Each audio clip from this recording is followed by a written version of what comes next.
Boss. He can't be here today as Chief Executive, but Nicola is here instead of him. Welcome to you, Nicola. Declarations of interest, anybody? No. Urgent matters is agreed by the chair. No, I have nothing there.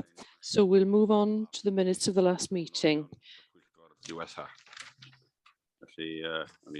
So we'll go through them for accuracy to begin with.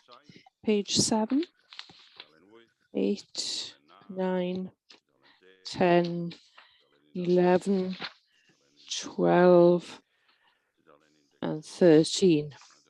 There we are. I don't think there are any corrections to be made, so we'll go back now for matters arising.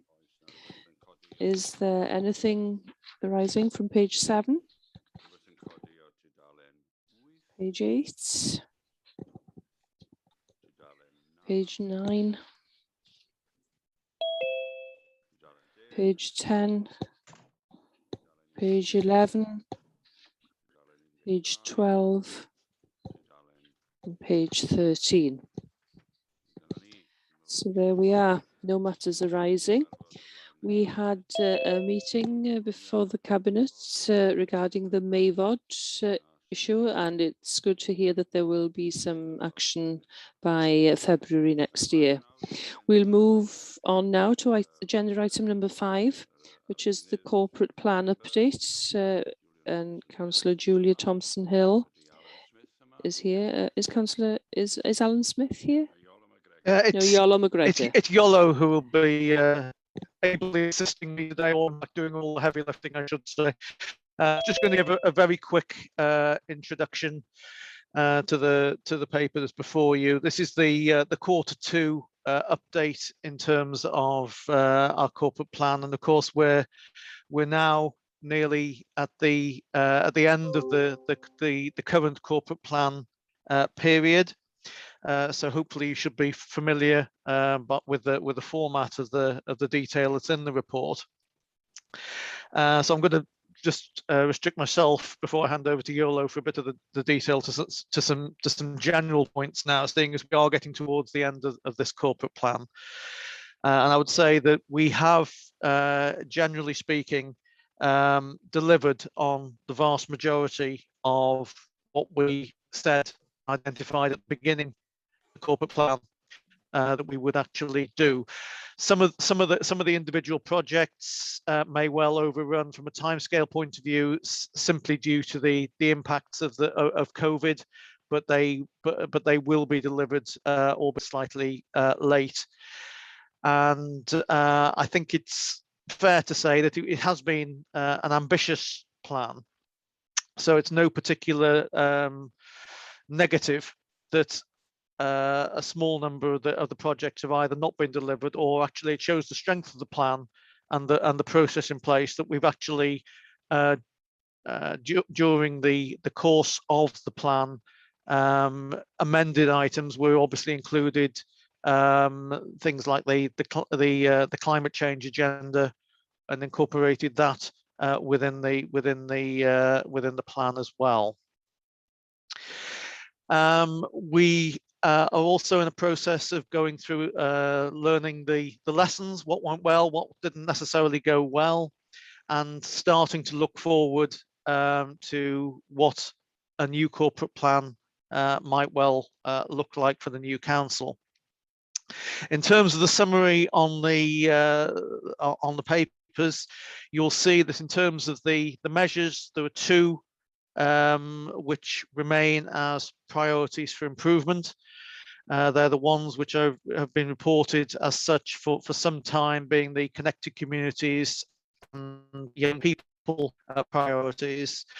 And largely they're down to areas where we have not been able to directly influence the outcomes. We've been reliant on other parties. But the good news is that in terms of the projects, all of those are at a status of good or higher.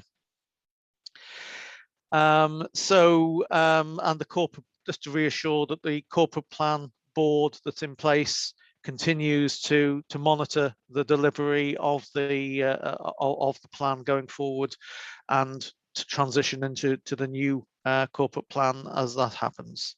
So that was very much a general introduction from me, Chair. I'll now hand over to Iolo for the to go through some of the highlights of the report. Thank you, Iolo. Thank you. Over to you, Iolo. I really hope that my internet remains stable. It's one of those mornings, I'm afraid. So do tell me and I'll switch the camera off.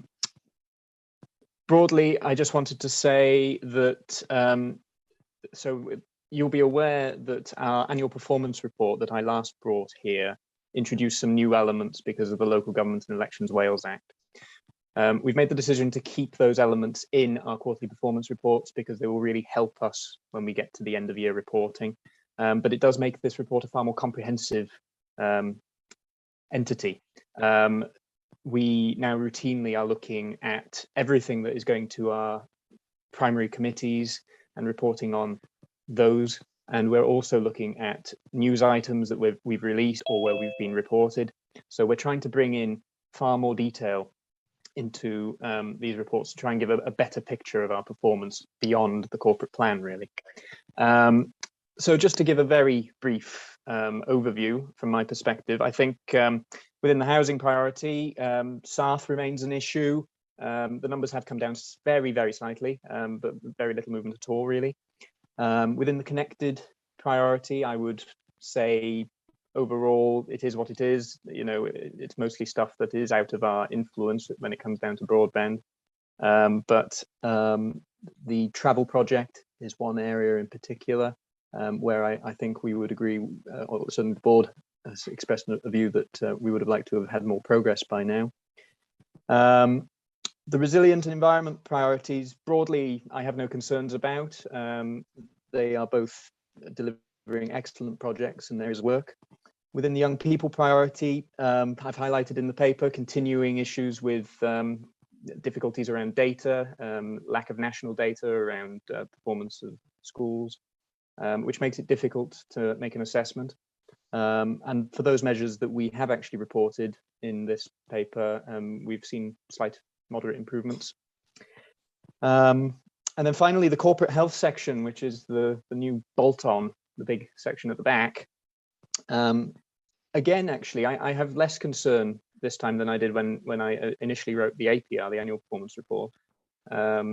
Broadly, we seem to be in good health corporately. But one thing to flag is that sickness absence is creeping up, which is perhaps no surprise given the last 2 years that we've been through and all the pressures that we've experienced. Otherwise, I'll turn it over to members because I'm sure you're all bursting with questions. So thank you. Thank you, Iolo. Are there any questions? You're already quiet. Well, I'll start off then. No hands up. What risks are there that we could scrutinise in the future?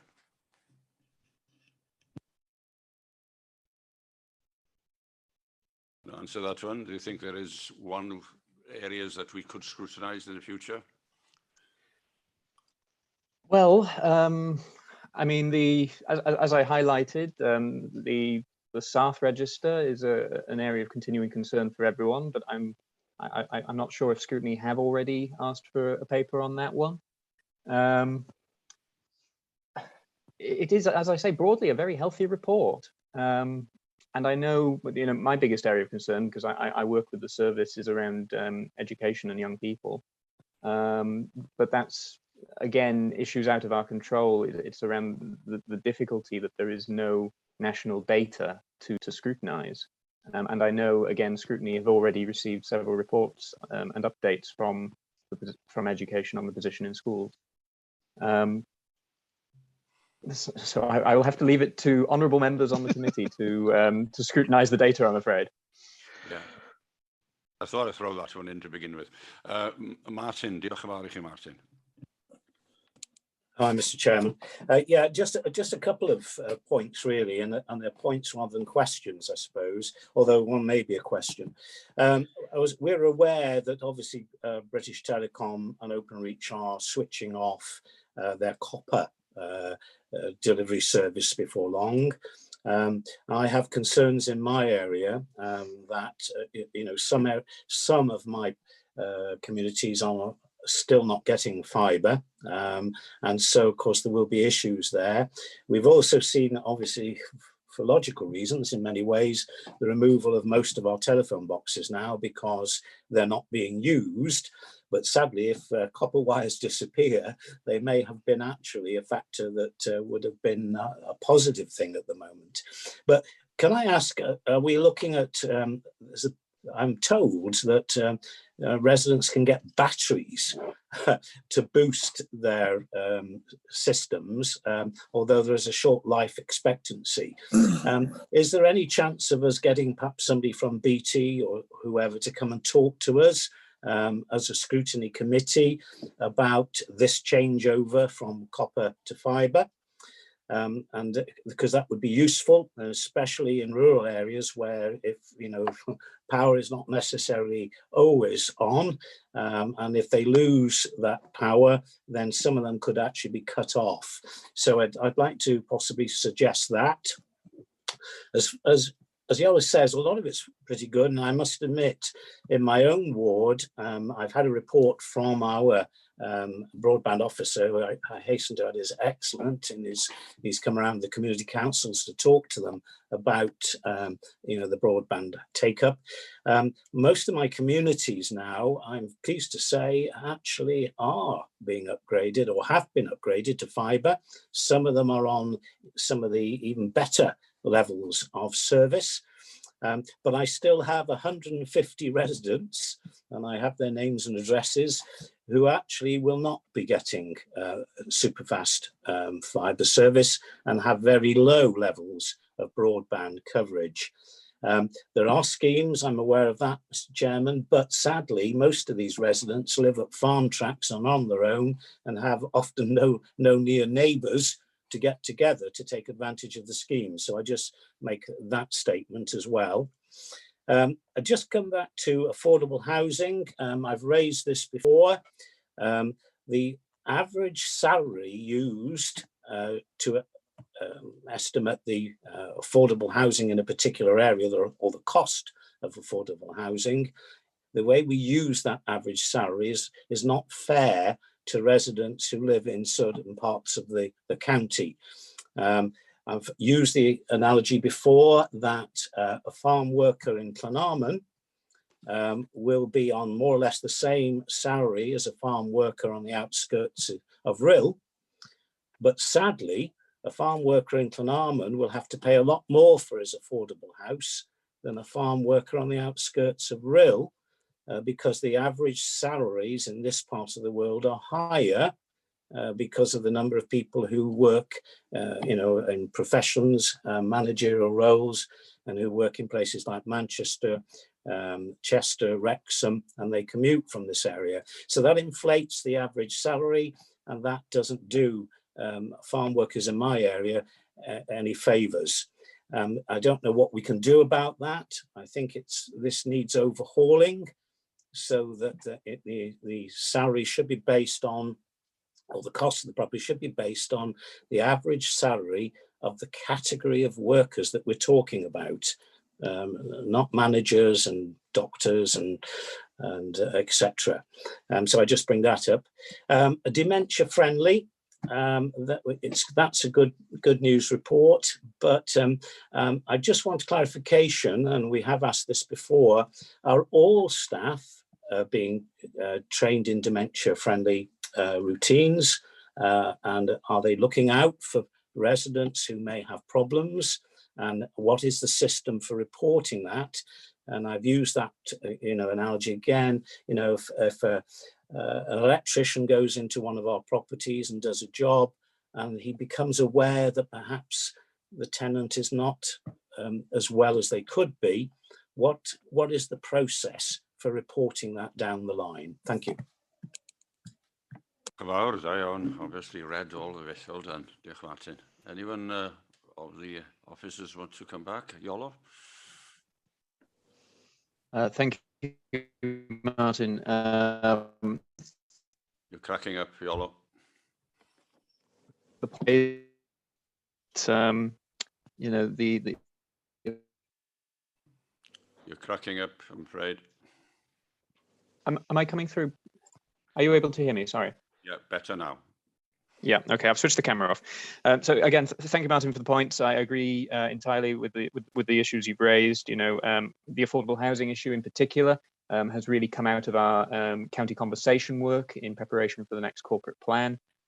So that will be an important issue for consideration by the new council when they approve their priorities going forward, I'm sure.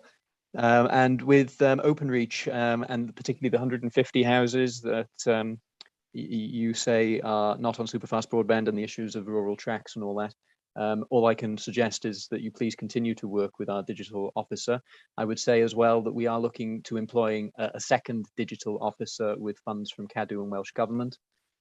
So, you know, the reception for the individual's work there has been fantastic, and I think we appreciate that it's valued. And then with regards to dementia friendly, as I understand it, the training initially has been for frontline staff with a view to further rolling out further down the line to all staff. There has been an open offer though as well. I myself have been on the training, and I am a lowly back office bureaucrat, so not front of the house at all. But the offer has been there, and I know councillors have also had the offer.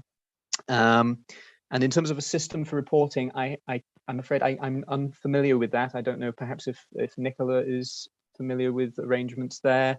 But again, this might be an issue that Scrutiny wish to call in to ask for a progress report. Nicola? Chair, could it be the question be repeated? Sorry, I lost connection for a few seconds. I think it was regarding dementia friendly, how much the staff have been trained, and Yolo himself has been trained, that's what I heard. Yeah, I mean, it's an ongoing thing. I think actually Councillor Ellie Chard mentioned yesterday that she was going to do some dementia friendly activities. So it is a continual thing. I can ask for an update and we can share that with committee. That would be excellent, Nicola. Excellent. Thank you. Mr. Chairman, if I may come back on that one. Often, you know, a lot of our residents, certainly our tenants, the only people they often meet are people who go into their homes to fix things. And I personally believe that that's an avenue that we should explore and give all our staff, electricians, plumbers, whoever, some sort of training so that they can understand what they're looking for or try to identify if somebody is not well in this particular area, because the sooner we get help to them, the better. In my rural communities here, to be fair, they do look after their neighbours, and I get many emails regarding perhaps some residents who are not as well as they were previously. But I think for us, you know, we've made this commitment as a council that all our staff will be dementia friendly aware, and people going into people's homes are often the first line of defence in something like this. Thank you very much. Chair, can I just come back on that? Yeah, you're absolutely right, Martin. It isn't just for those who are within kind of social care roles. It is open to all departments. I know certainly one of the first groups that received the training were those refuse collectors. So our bin collection people, because they quite often, whilst they don't go into somebody's home, they will see if the bins have been moved. They'll see if there's things in the bins that shouldn't be there, or there isn't anything in the bins. They notice if the curtains have been opened or not. So actually, yes, going into people's homes is important, but there are other roles as well. And we do also, as well as our own staff, we positively promote it with other sectors in the community, such as barbers, hairdressers, people working in retail, grocery shops, and so on and so forth. So I will certainly follow up in terms of the numbers of our staff that have received that training. Diolch. Diolch yn fawr iawn. Can we move on to another member of the committee now, the Vice Chair, Councillor Hugh Irving, please.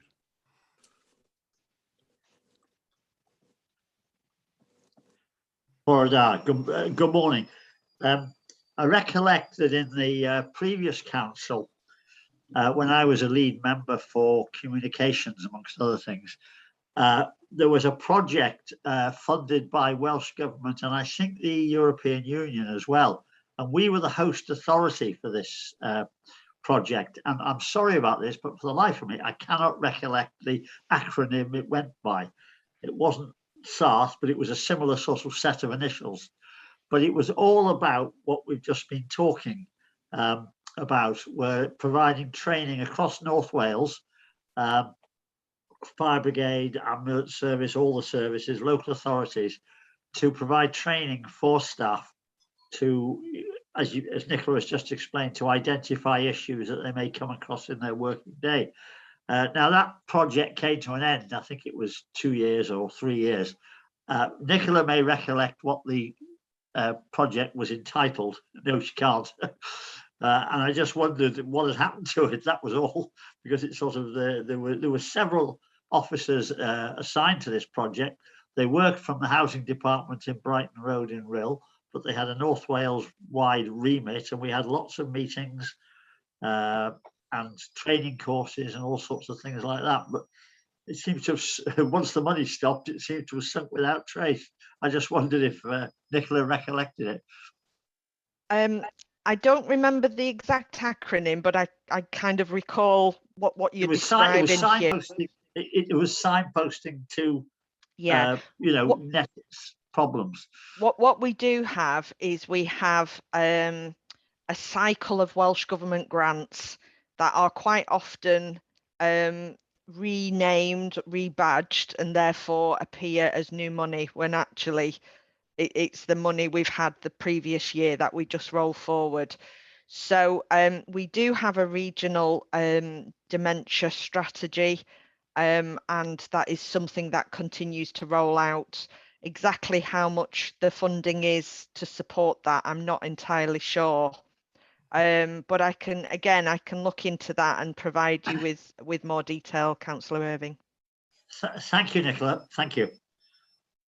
Diolch yn fawr, Hugh, and diolch, Nicola. Thank you, Hugh. Thanks, Nicola. Like a yo-yo. Do you want to ask a question? Well, yes, please, Chair. Maybe it's because you're ignoring me. Sorry, I came in late. I'm waiting for a doctor's call. The befriending service, I think, is a great thing for helping people with dementia, because I have 5 people which I've had for over 2 years, and one of them did turn out in the end to have dementia. So this was picked up, and they're helping her fantastically. So I think the befriending service is a good service. I don't think we use it enough, or enough people are being put forward to us, but please carry on with it. It's great. Thank you very much, Chair. Thank you. A few questions from me, please. Have the project been fully realised? Are there major risks possible, Iolo? Are there major risks possible? Can you give an example of risks, with projects at risks? Is that a question broadly about our entire suite of projects?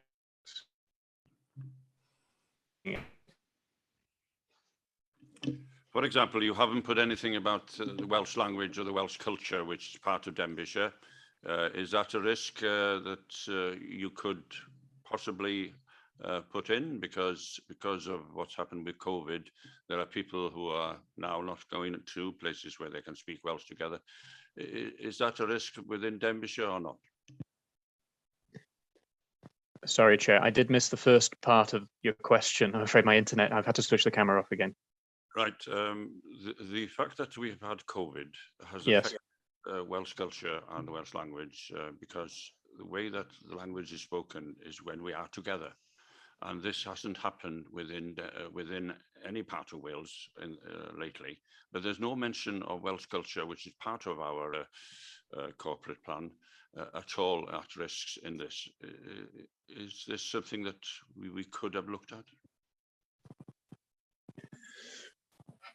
I would suggest that if there has been degradation of the Welsh language and culture as a result of COVID, then that is an issue that would be considered for a community risk register, which is actually looked after by the Public Service Board.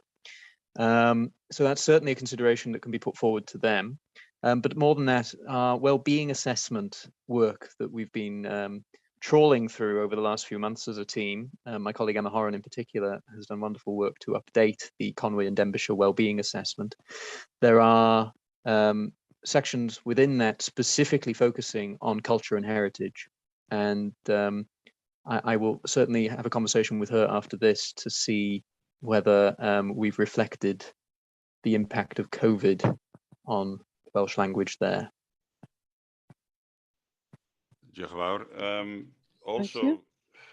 the journey to carbon zero, is this at risk? Yes, absolutely. It's a big risk for the council. It's a gigantic program of work. It's a very costly program of work, and it's a very long program of work. To that end, it is actually reflected in the corporate risk register, which the committee will consider next. One from me, no funds to pay for statutory duties, e.g. adult learning needs. Move to major risk, unlikely. Question, what steps to ensure it is unlikely to happen? Chair, I think you've gone on to the next agenda item. Am I? Oh, I do apologise. I think you're on the risk register with those last two questions, so perhaps you might want to save those up for the next paper. By someone else, and I'll come back to that next time. Okay. Right, we have Councillor Mary Lloyd Davis. We're waiting for us patiently. Croeso I chi, Cynghorydd. Welcome, Councillor Mary Lloyd Davis. Thank you, Chair, and thanks to Iolo for the report once again. Page 28, there is a reference to the Welsh language, well-being and equality. I'm sure, having listened to the chair, would it be possible for him to put a little bit more meat on the bone, as it were, on the reports with regards to the Welsh language? And also, you've mentioned dementia, and on page 39. For information, really, the fire service and the workers we have, they go around houses to install smoke alarms and so on. They do report back if they see anything that should be of concern to the council or to any other agency, the water board or whatever. They do let them know. And you also inform the fire service if you see anything where you feel there'd be the need for a smoke alarm or any equipment that they could provide. So that works excellently. There was a little bit of weakness, I think, in terms of reporting back during the COVID year, obviously, but let's hope that everything will be back to normal soon. Thank you, Chair. Diolch, Meric. O fewn ateb i'r Yes, thank cwestiwn you, o Mary, as an gwmpas answer to yr the iaith question Cymraeg. regarding the Welsh language. Unfortunately, the report can only report back on what items have been put before the committees or that have been in the news. So we are looking at those only. So if there is no news regarding the Welsh language, there's nothing to say. But I'll give you an assurance that if there will be an item on the Welsh language, I will certainly put it in. Thank you. I'm sure that we're surprised that Mairead hasn't mentioned the Llanarch Bridge.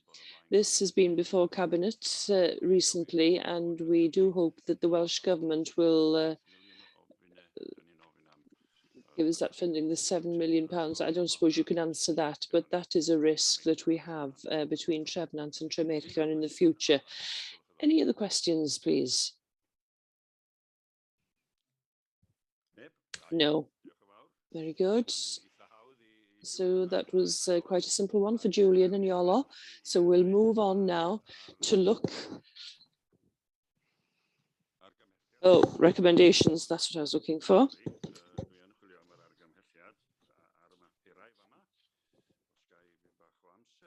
Just bear with me while I find the recommendation. It is Scrutiny Committee considers the report and any further action required to respond to any performance-related issues highlighted within the report. Felly dyna ni, rhywun yn cynnig bod ni So wedi there we are. Can anybody propose that we have looked at this report, please? Propose that, Mr. Chair. Thank you. Thank you, Bob. Thank you, Bob, Hugh, and Ellie. Are you? I made a mistake at the beginning. We didn't take a vote that the minutes of the last meeting were correct. I think nobody picked up anything about them. Can we put your hands up that they were correct, the minutes of the last meeting? Diolch yn fawr iawn. Diolch yn fawr. Okay, we move on to, and Julian is staying with us, and also we've got Yolo staying with us. This is the one I was going to pick up later. Corporate Risk Register Review, September 2021. To consider a report by Strategic Planning and Performance Team Leader and Strategic Planning and Performance Officer, copy it, to receive an update on September review of the Corporate Risk Register. Over to you again, Julian. Yes, thank you, Chair. And apologies in advance for those members who were at Governance and Audit yesterday, because you probably will have heard most of what I'm about to say already there. But we're coming at it from a slightly different tack this morning.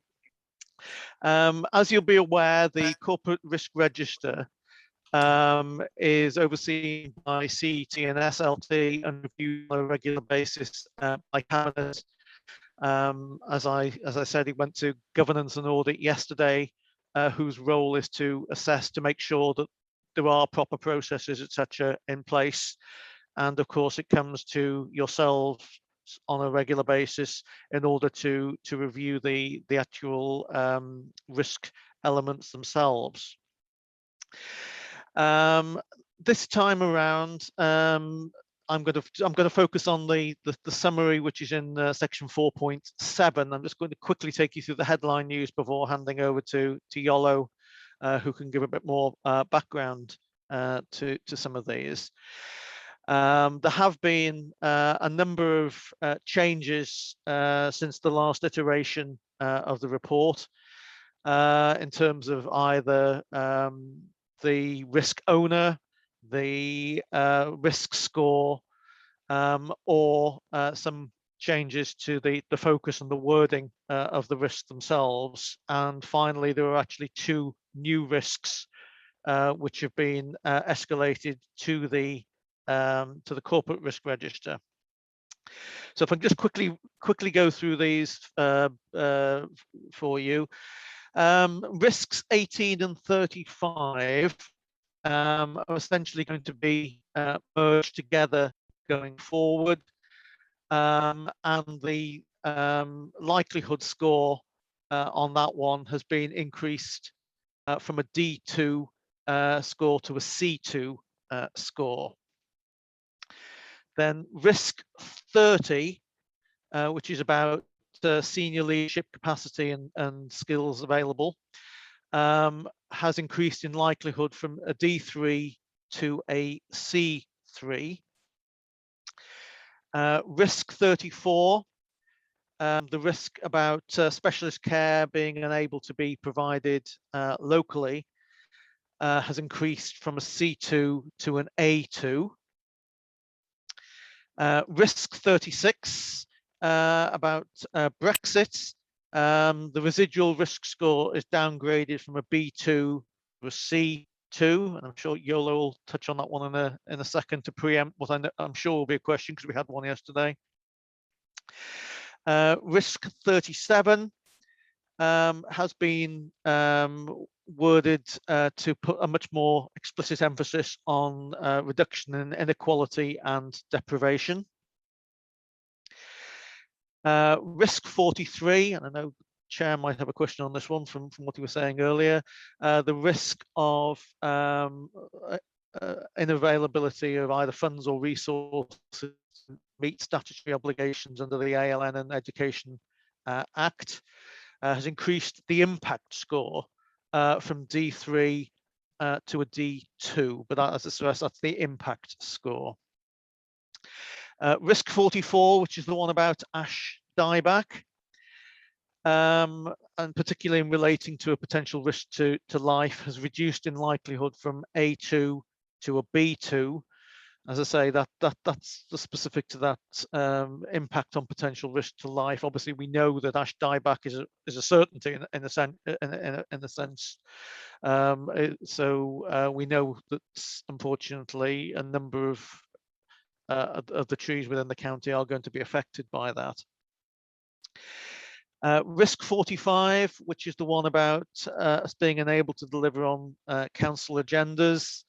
That's now been repurposed and refocused essentially on the climate change agenda and the carbon zero aim that the council has.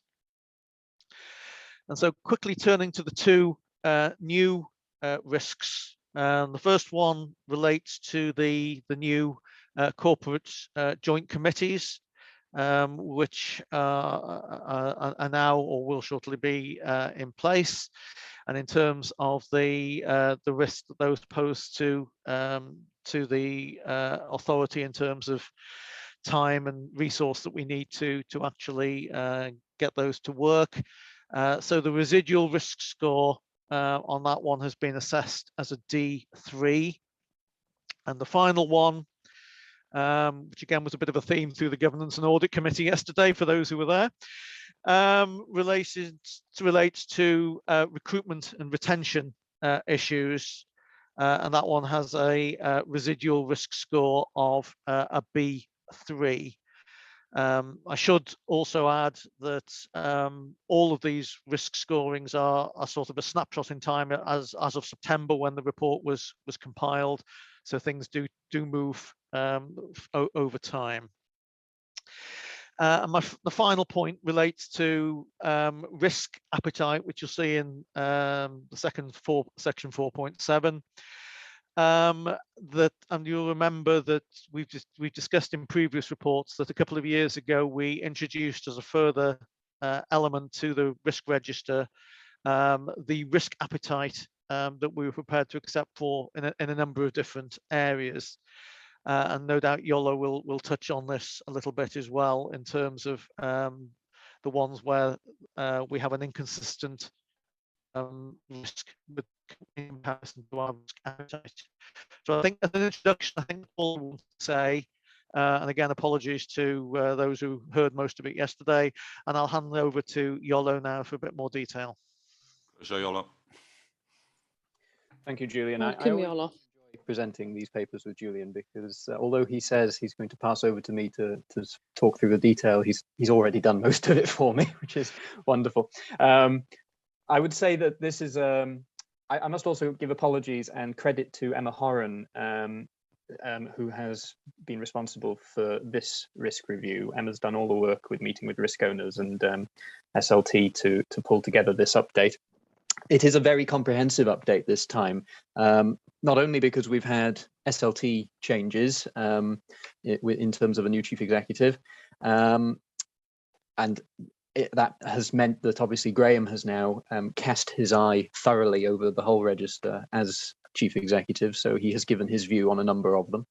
And more than that, we recently had an internal audit review of risk management, which gave some recommendations for enhancement of our risk register. So we have included those recommendations here. Particularly, we've included a paragraph now on the direction of travel for each risk. So that is where we would like to be in a month's time, 2 months' time, a year's time from hence with this risk. So it makes it hopefully easier for us to understand our progress in managing risk. There's still a bit of work to do in that regard, particularly with regards to performance management of risks. So that is something we will take forward in the next review, and we will have further discussions with risk owners at that time about potential PIs that we could put against risks. Without making this an onerous tool, though, it would be purely to note that PIs exist where they do exist. So that's something else we wish to explore in the future. Otherwise, as Julian has said, it's a very comprehensive risk register. I'm conscious that members will be teeming with questions, so I would rather give the time to those. Thank you very much. It's a very, very good report, actually. A lot of risks here. I'll start off then. You mentioned, Julian, risk 48, new risk, recruitment and retention of staff. How are we recruiting and training up staff? Exactly, highway staff, for instance, and environment staff. That's an example for you to put your finger into. And then I'd go back to the one I did before. No funds to pay for statutory duties, e.g. adult learning needs. Move to major risk, unlikely. What steps is to ensure it is unlikely to happen? I'll leave it there for now. Okay, I'll try and start off on the recruitment and retention, but I might need to hand over on the ALN funding one to somebody else. And yeah, as I say, recruitment and retention has become quite a major issue, not just for this authority. I hasten to add that we're in no different a position than our neighbours, and indeed the public sector right across the piece. COVID has probably had a significant impact in that people who may not otherwise have been considering taking early retirement are now considering taking early retirement. People's lives have changed and work patterns have changed accordingly as well. So we're undertaking, or HR are undertaking, a piece of work at the moment. They're just starting with each of the services to develop a workforce planning action plan for each service, which will then feed into an authority-wide Denbighshire action plan. Each individual service obviously has different requirements and different needs. There are certainly shortages in recruiting in some highly technical specification areas. And we're obviously well aware of some of the difficulties of recruitment nationally in terms of social care and domiciliary care staff. One of the issues that we definitely do want to raise, and one of the specific questions that is being asked in the piece of work that's being carried out with services now, is very much on the ability to create career grade posts, which we can actually develop in-house talent ourselves.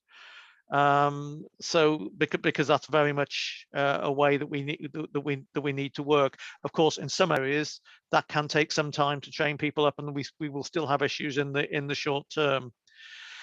So that's where we are at the moment on recruitment and retention. There's a piece of work, as I say, being undertaken, and there'll be a going back to I'm not quite sure exactly which forum, but it'll be being done in the early new year. In terms of the funding element, I don't know whether Nicola, you're able to assist us with that one on the ALN. Sorry, Julian, was that directed at myself? Oh, sorry, I was directing it to Nicola, but if you can answer it, that's even better. Well, I mean, from my perspective, and just as a point of clarification, Chair, it's not adult learning needs; it's additional learning needs. It covers children as well. So the new ALN Reform Act that came in has put on the council a number of new requirements that our services are busily adjusting into their systems. But it is unfortunate that there is no funding attached to the legislation. I believe that is the correct position, and Nicola will correct me if I'm wrong. So it is something that the council has had to lump and absorb, unfortunately. So the risk is accurate. Nicola? Yeah, apologies, Chair. I lost connection for a minute. Yes, no, YOLO is correct. I I suppose one of the other reasons why this risk has increased is because there have been further delays in receiving some of the detailed guidance that underpins the new way of working, and therefore we're still moving forward in terms of developing our policies and procedures, but we can only go so far, and waiting for the detail to come from Welsh Government. That makes it incredibly challenging for us then, when we do eventually receive it, to be able to go through it, understand it, and then implement it within the timescales required. So it is a difficult and complicated thing, and as yet there are still elements that are unknown and outside of our control. Diolch, Chair. Carry on. Well, we move on. Councillor Ellie Chad, diolch yn fawr. Sorry, Cadeirydd. I thought Martin was before me, but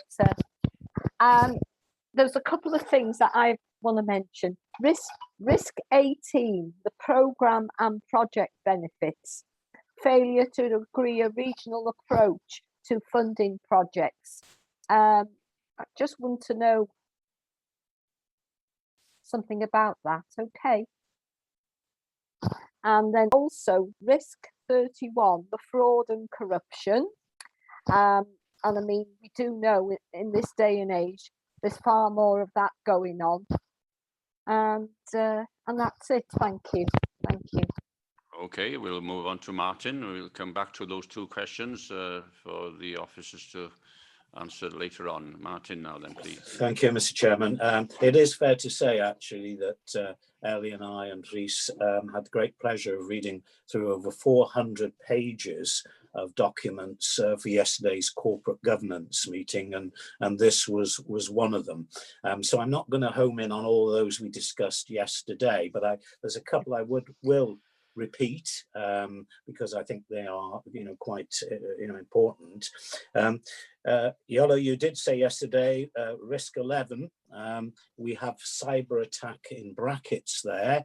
I still personally believe that when we look at the world today, the amount of cyber crime that's going on, that really perhaps that should be more highlighted as a risk. And I think the key thing for us is the fact that anything appears in this, whatever appears in this risk register is good news, because we are acknowledging the fact that there is a risk to the county one way or another. I think as councillors, perhaps we should be more concerned at times about looking for things that are not in the risk register, and we should come back to the council and say perhaps these things should be included. But cyber crime is such a large issue today in the world, and so I think that perhaps should be highlighted a little bit more. And forgive me for coming back to Ash Dieback, risk 44. I'm a little surprised, yesterday you talked through this, and a little surprised that we have downgraded this as a risk at the moment, because there is a report coming out, which you mentioned yesterday, and I didn't come back to you yesterday on this issue, saying that, a report coming out in February, I believe, on the assessment by council staff of ash dieback across the county. I bring it up because my ward, every other tree is an ash tree. They grow like weeds everywhere. And already we have identified in Loggerheads Country Park over 300 ash trees there that have ash dieback. My major concern is the trees that are on the roadsides, because as they die, many of them are quite old. They are a risk to health and safety, because obviously we're only going to need a couple of gales for those trees to come down. And also ash trees in public places like the Loggerheads Country Park, where there's always a risk, again, that those trees could fall on members of the public. So I'm a little surprised we've downgraded it when we haven't had the report. Thank you very much. Right, so there are things there for you, Iolo, to get your teeth into. One from Councillor Chad and one from Martin. Thank you very much. I'll start with Ellie. So with regards to risk 18, and the failure to reach regional funding, that is listed under the potential consequences of the risk. So that's not actually saying that it has happened. It's just that's one of the things that could happen should this risk transpire. Yeah. Okay. Thank I'm sorry, you, Ellie. Yolo. I That's missed your. Did you have a second point? I missed. Oh, I was just Second one was on fraud and corruption, wasn't it? yeah. Risk 31. And I was just basically saying that I'm glad to see it is listed. Yeah. But just Okay. looking out. I mean, Lovely. No, that's fine. Yeah. And Martin, thank you very much for your questions. They are lovely, meaty questions that I will enjoy debating with you at length, I'm sure. But I will make a commitment to go away and make cyber crime more prevalent within the existing risk. It is not, however, a risk on its own. It is about the council failing to respond to such an event.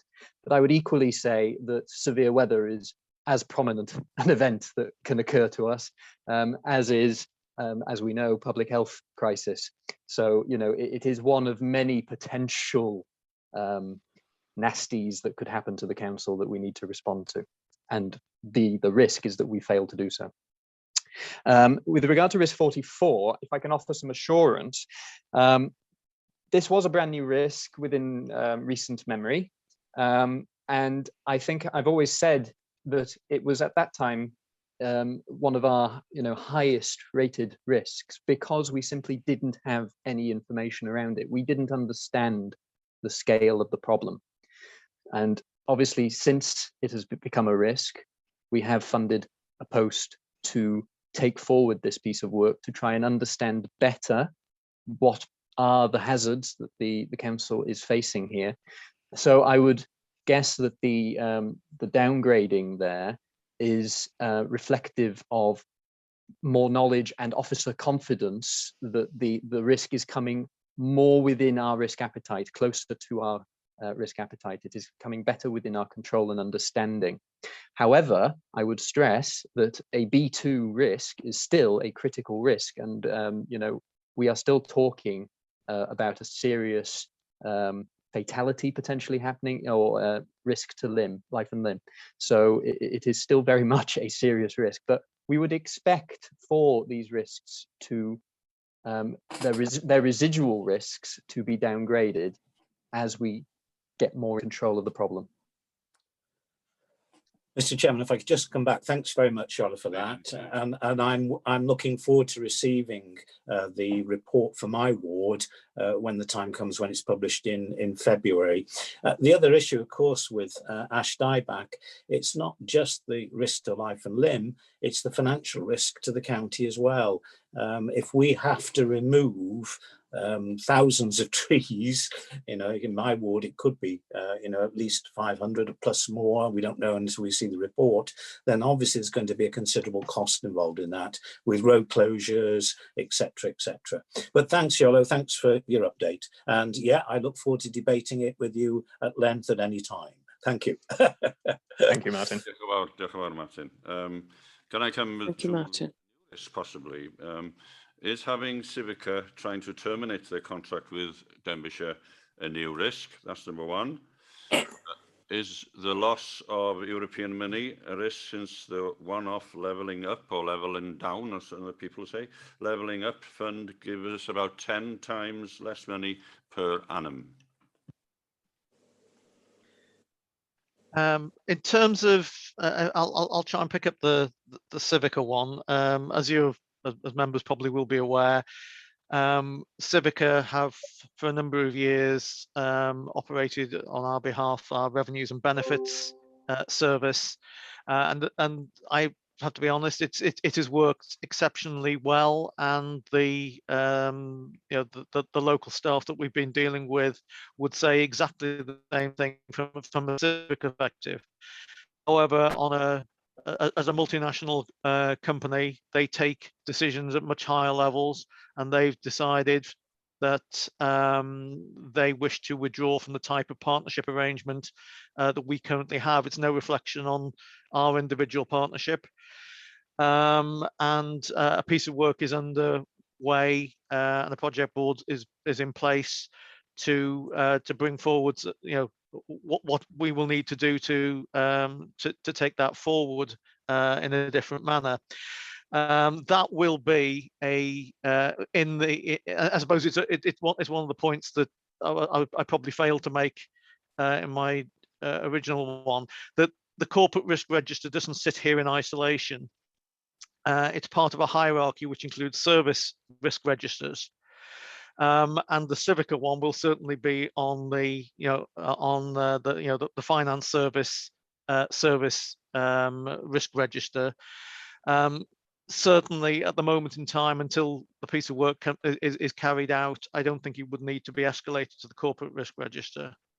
That might change over time. We don't know, depending on what the outcome of that piece of work actually is. So I think that's probably the Civica question. External funding as a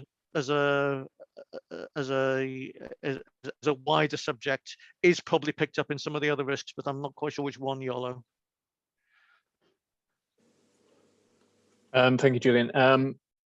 I would say in terms of the Civica one, just to assure members, corporately that would be picked up by our risk around significant liabilities resulting from alternative models of service delivery. So that's risk 13. Obviously, the situation with Civica is an emerging one. We will continue to have that discussion with the risk owner for risk 13, so namely Steve Gadd.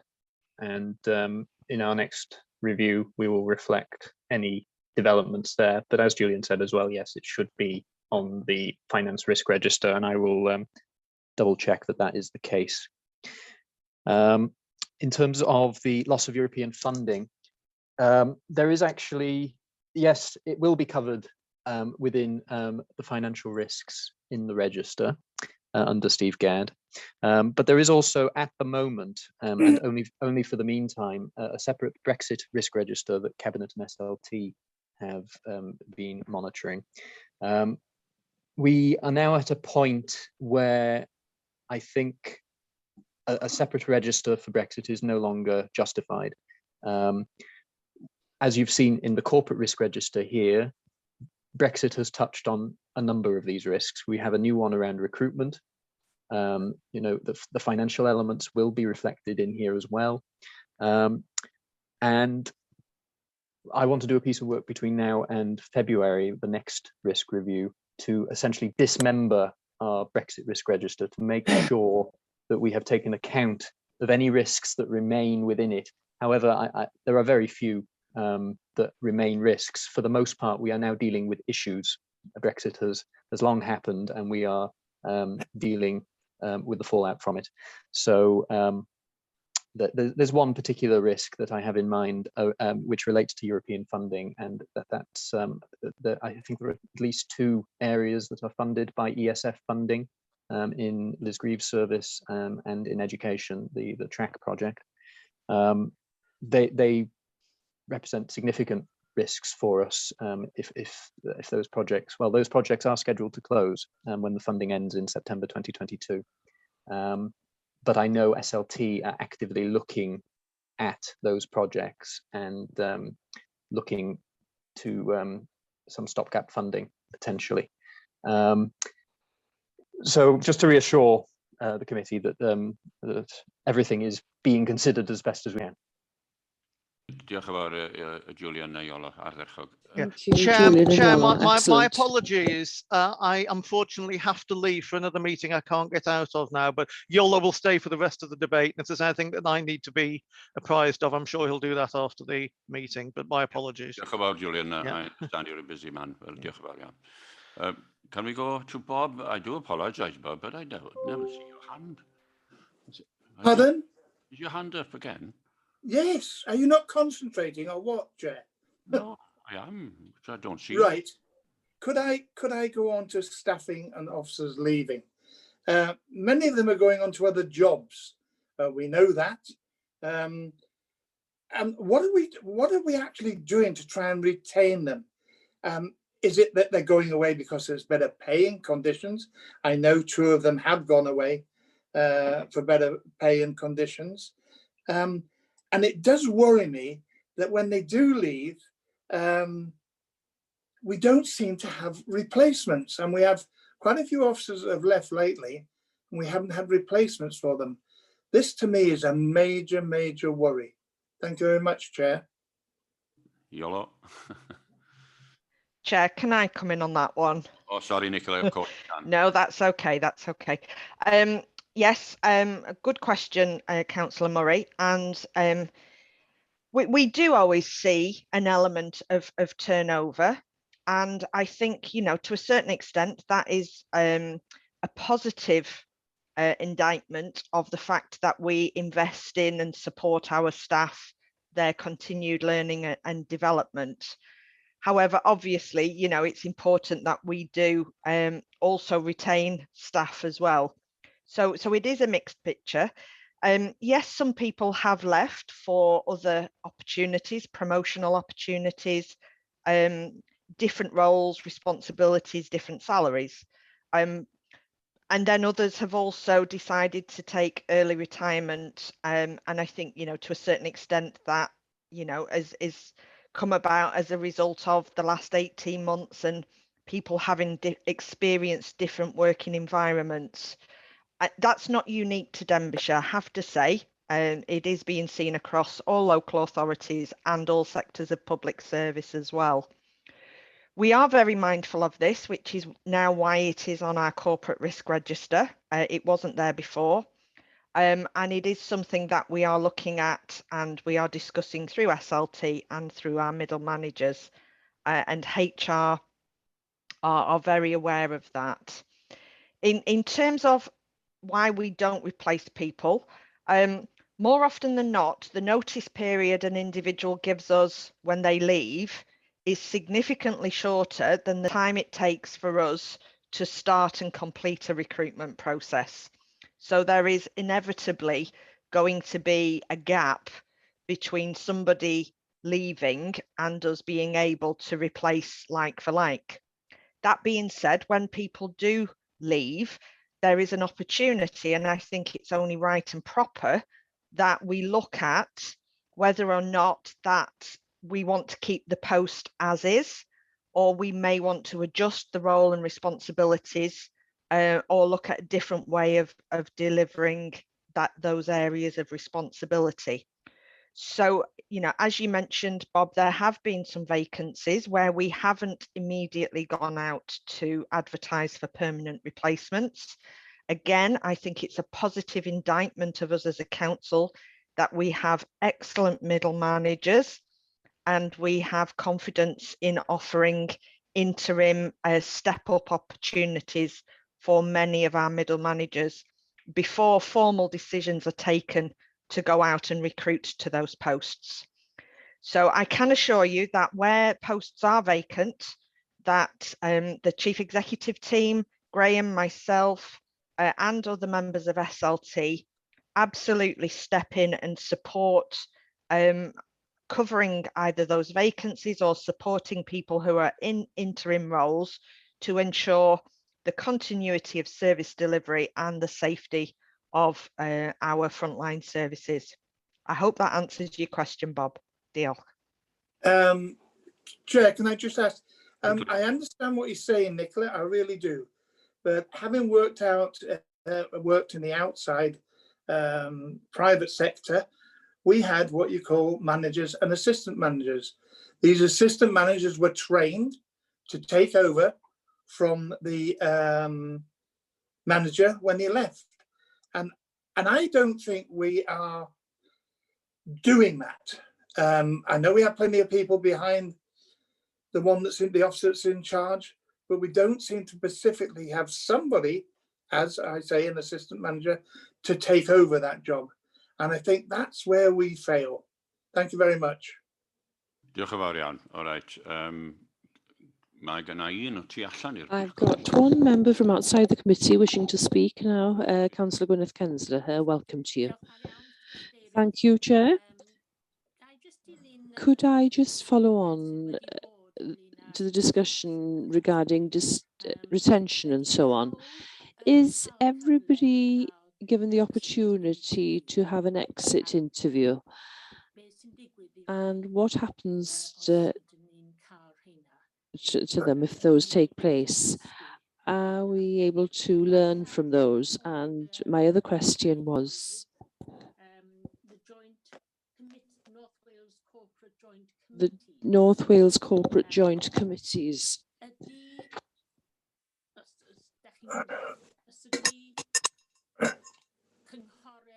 Do you know whether other councils in North Wales feel the same, that this is a risk?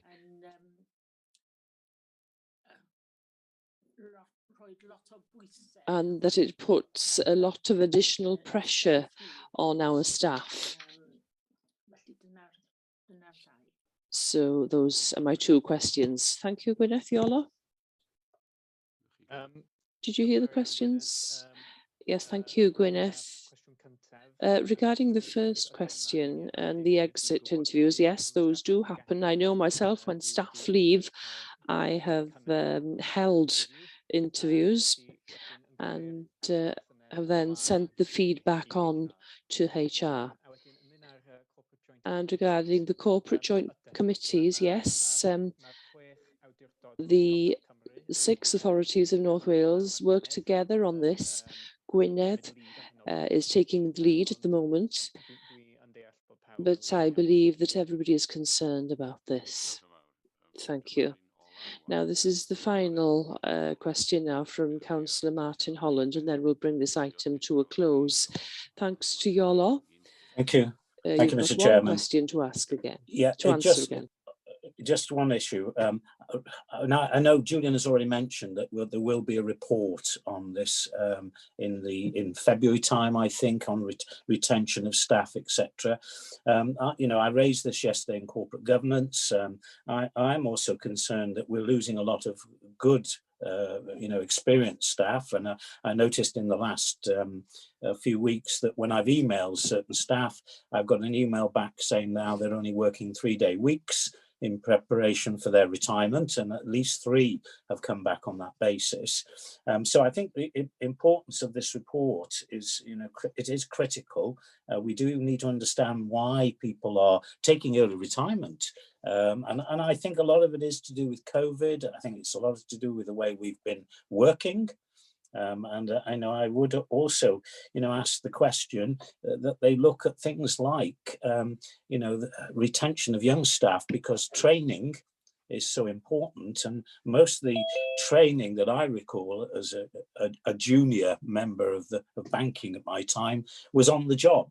And you worked with people and you gained that experience, and they were there to ask questions of. So I'm also concerned about,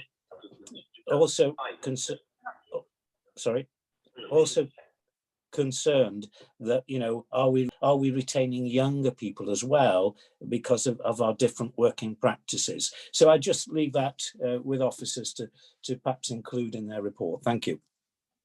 Okay, Iolo, I don't think you can say anything more. That's very good suggestions from Councillor. I know, okay. Before we go to the recommendation, our very conscientious officer wants a word, Rhian.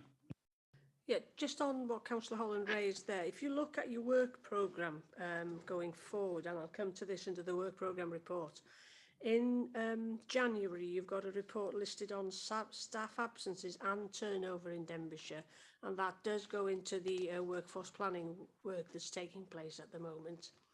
And also on the additional learning needs, that item is also on your work programme for early next year as well. So just for you to be aware that you have got it on the radar.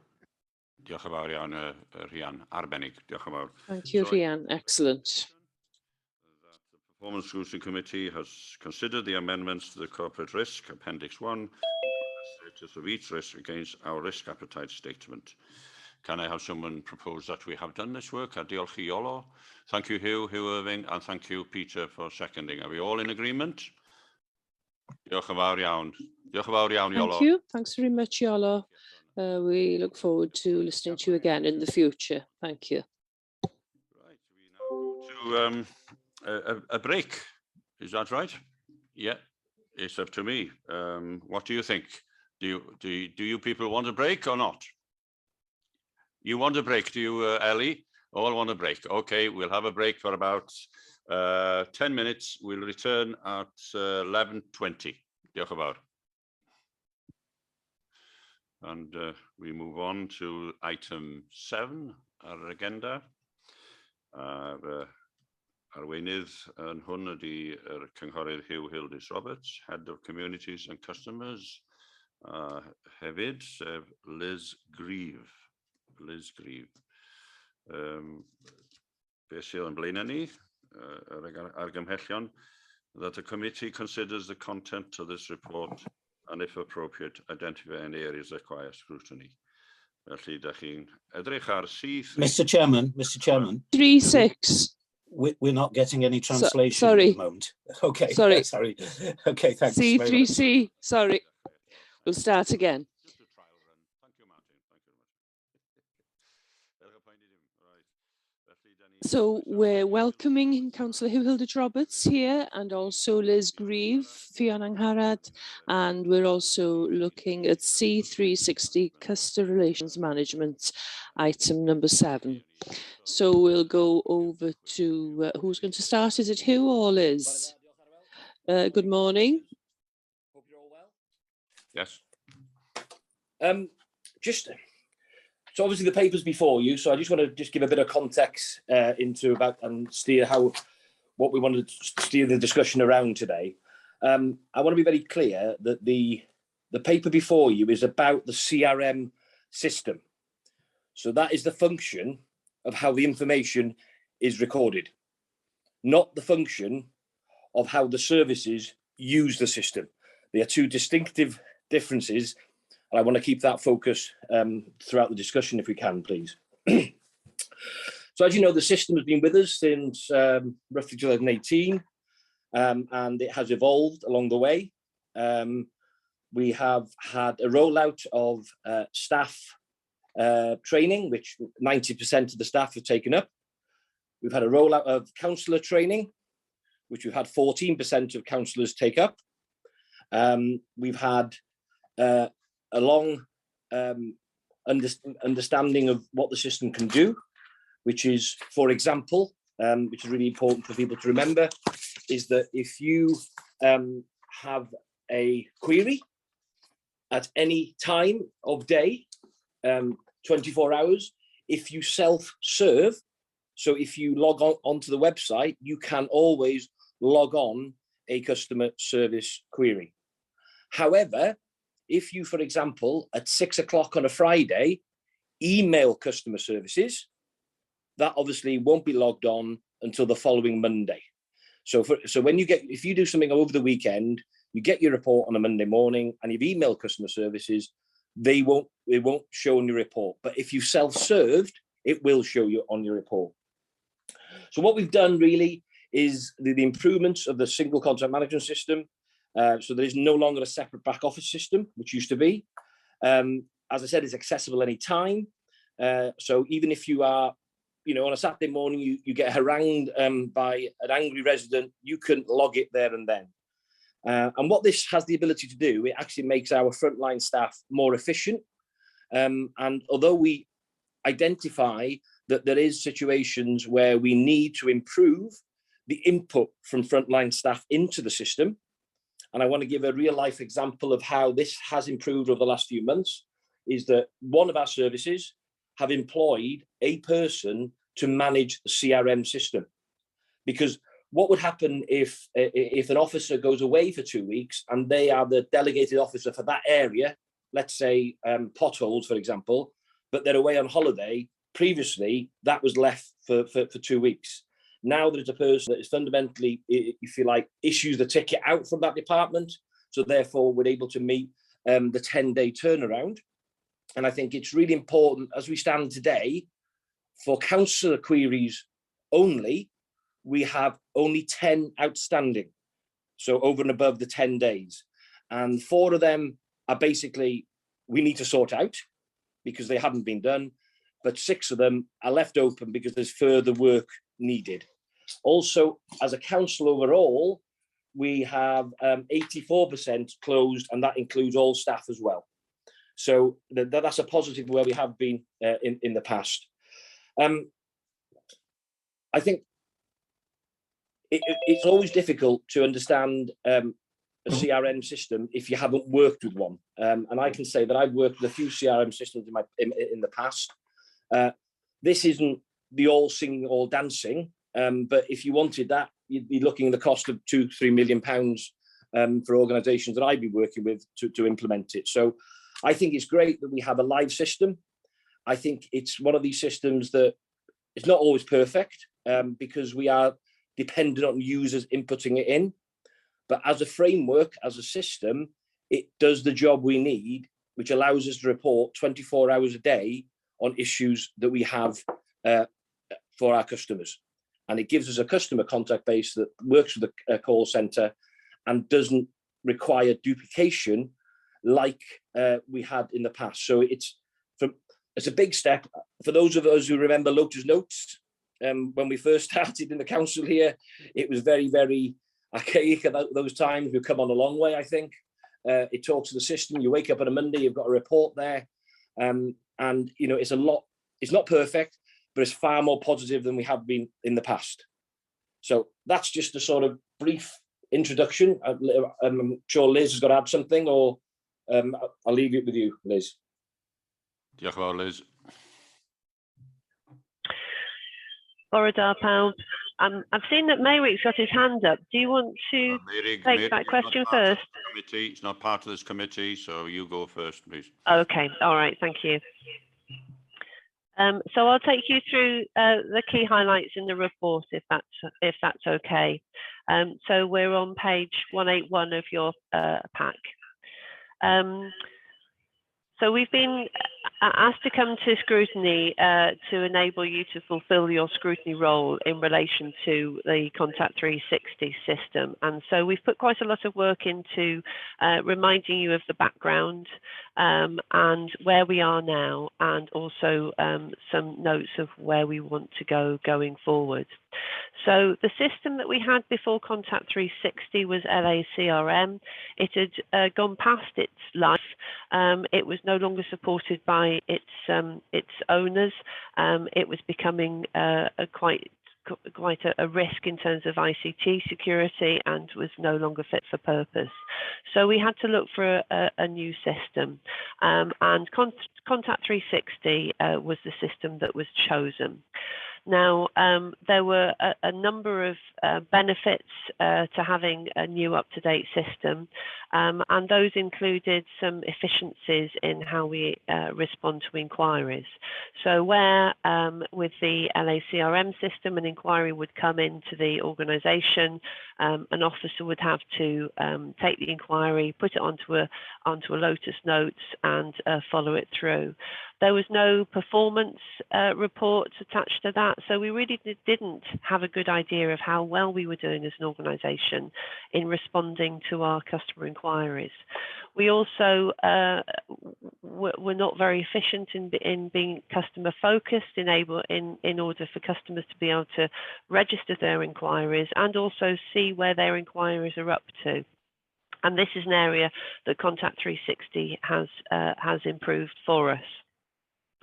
So we implemented the system over a 6-week phased approach during February 2019.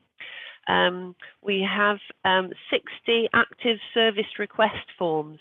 What that means is that there are 60 opportunities, 60 different types of services which can be requested directly from Contact 360, and those requests go directly through to the department that actions them. So, for example, if you wanted to report a dead animal on the road, then that is a request that goes straight through to the department that would address that, and they are informed by the requests that come through to inform their work plan.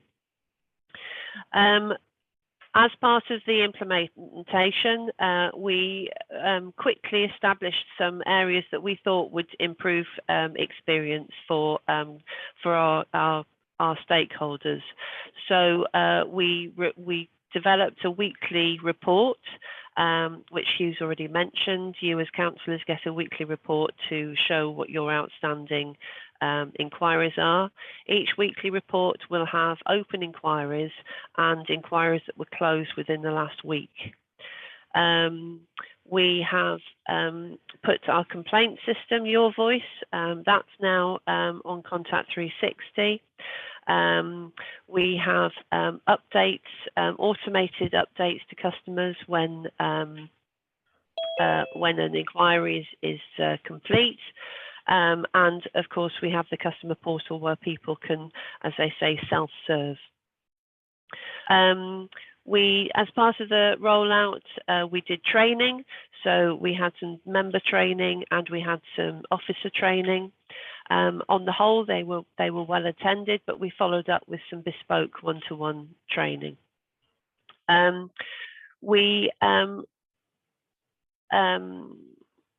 Yes, we also send performance reports to SLT, so each head of service can see how their own service is performing with regard to how quickly and how efficiently they're able to respond to customer inquiries. This is definitely improvement. We never had this before with LACRM.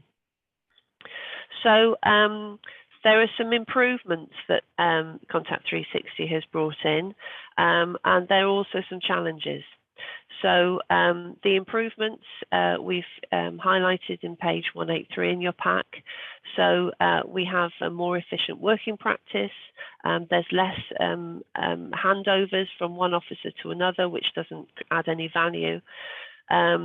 We have an improved services to customers insofar as people can log their request anytime through the website. We have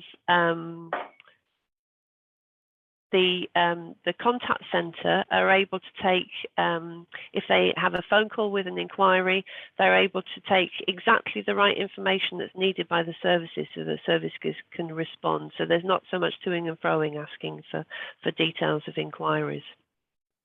Customers also get email notifications showing them where the inquiry is up to. We have the weekly reports and performance reports as well. In addition to that, we are able to run off performance reports if a particular service is looking at a particular area of their service delivery and they want to see improvements. Then Contact 360 is a useful source of information for that. We're fully compliant with the Welsh language standards. We're fully integrated with the LLPG and the GIS.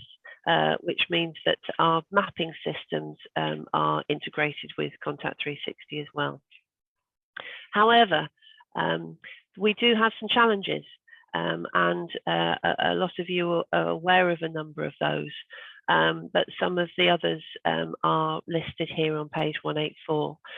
So to change any processes or deploy new forms is very ICT heavy. It takes more time than we would have liked for this to happen, which means that development is slower than we would like. And obviously we have to take our place in the queue of the ICT demands across the whole organisation. So that's an area which we found quite disappointing and something that we'd want to improve going forward. As I've said, that the Contact 360 does create efficiencies, but indications are that actually back office functions were stripped back before the Contact 360 was fully put in place. So as you mentioned, we've had to kind of roll back from that a little bit and bring more capacity into services to be able to support this. We have a technical difficulty insofar as the system is quite slow. So if we have an officer in one of our corporate offices trying to update a number of inquiries at once, the pages are quite slow to load, which is frustrating and also slows things up. Training and support, as I say, training was quite well attended, but we really do need to do refresher training, and that's been quite difficult to do, certainly over the last 18 months for obvious reasons. The Your Voice module, the complaints and comments module, that's a bit clunky as well. And as I say, Contact 360 reports can help to inform service improvement. We don't think that that's used to its best effect just yet. So in terms of next steps, we continue to work with services. We have a project team that still works very closely together to create improvements. We have service champions. We have Contact 360 service champions. Those meetings have suspended during COVID, but we need to reinstate those going forward. An improvement we wanted was to use Contact 360 out on the road, and the mobile capabilities Contact 360 we want to pursue, so that, for example, highways officers can look at inquiries out on the road through their mobile device. And also, we are scoping out a corporate customer contact project, which will incorporate further improvements to how we address customer inquiries, and improvements in Contact 360 will inform some of that project as well. So that's the report. I won't go through any more detail at the moment. You'll see that there are some appendices to the report which give a bit more detail, background to some of what I've talked about, and hopefully that gives some flavour to some of the points that I've made. And I'll hand back to the chair. Thank you. Thank you very much. There are 4 members now who are willing to ask questions, and I'll start with the lady, Councillor Ellie-Chard. Hello. My question is on 4.1 of the information pack. Suggestions, Liz. 26 suggestions were received. My question is, do they go any further, and where do they go to? Do they go to the departments? So I just wondered. We'll go on to Martin now. Yeah, fine. I can think of that one. Liz, right. Thank you, Mr. Chairman. I'm a great believer actually in systems like this, because in a previous life I had a system similar to this, and it was most important for dealing with inquiries, but also it's important to be able to manage your workloads. Sadly, guys, I've been not so impressed with our system. And as you know, Liz, I have used this system on a regular basis. I don't ring officers and ask them to do jobs for me. I submit everything through the CRM system. My concern is that when I get my report, my weekly report, there are items on there that have been closed for nearly 12 months, and they're still on there. I've just looked at my report now, and I have 6 items on the report. 2 of them relate to things I raised 12 months ago. One of them talks about we've been out to investigate, we didn't cut the hedges, so it's no longer an issue for us. Thank you very much. Well, that's grand, but it's still on my report. But items that I have sent in on a regular basis, and as you know I do, I'm quite a proactive councillor, don't appear on the report. So I'm actually maintaining a record of all the CRMs I've sent in. I don't think I should be doing that because it's paper format. I did stop doing it for a while, but then I thought I can't monitor these. I can't tell where they've gone. Some departments and highways are getting better now. I have to say that, and that's probably because they've got somebody monitoring these for them. And actually, I do get responses from some officers as part of that process. The form that I've submitted comes back, and there's a comment on saying we will be doing this or we can't do that. And sometimes we have to accept as councillors, if I ask to be included on the next Denbighshire space mission, I know that there's no chance that that's going to happen. And so, you know, I'm wasting your time and mine, to be fair. But, you know, there are times when things can't happen, and I accept that. But I am concerned that the things that I'm submitting don't appear to arrive on the system. The other thing is that, as you also know, I've always been a great believer in, if I've got a pothole in my ward, I take a photograph of it and I send that through with the CRM. Sadly, the iPads are not working as they used to. And I am struggling through Boxer. They put me on Boxer now. I am struggling to send any attachments to anybody at the moment. Most of the people on my, it's not your problem, but most of the people on my address book have also disappeared and I can't pull them in. So it's a nightmare at the moment. I appreciate we're going to have something new in the new council, but it's not working very well. And the beauty of the iPad was you could take it out with you, take a photograph of the problem and pass that on to the officer. And sadly, again, that's not working at the moment.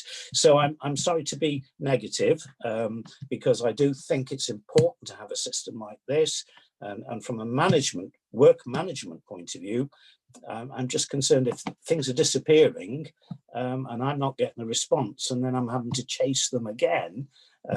You know, it's a waste of my time and officers' time. Thanks very much. Thank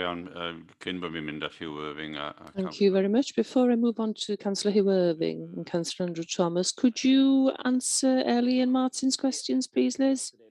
Ellie, I'm just sorry. I'm looking at 4.1 in the report, and I'm struggling to see where the figure 26 is. But maybe am I missing it, or I'm not sure. But anyway, the bottom line to your answer is, Ellie, is that any suggestion is always taken forward.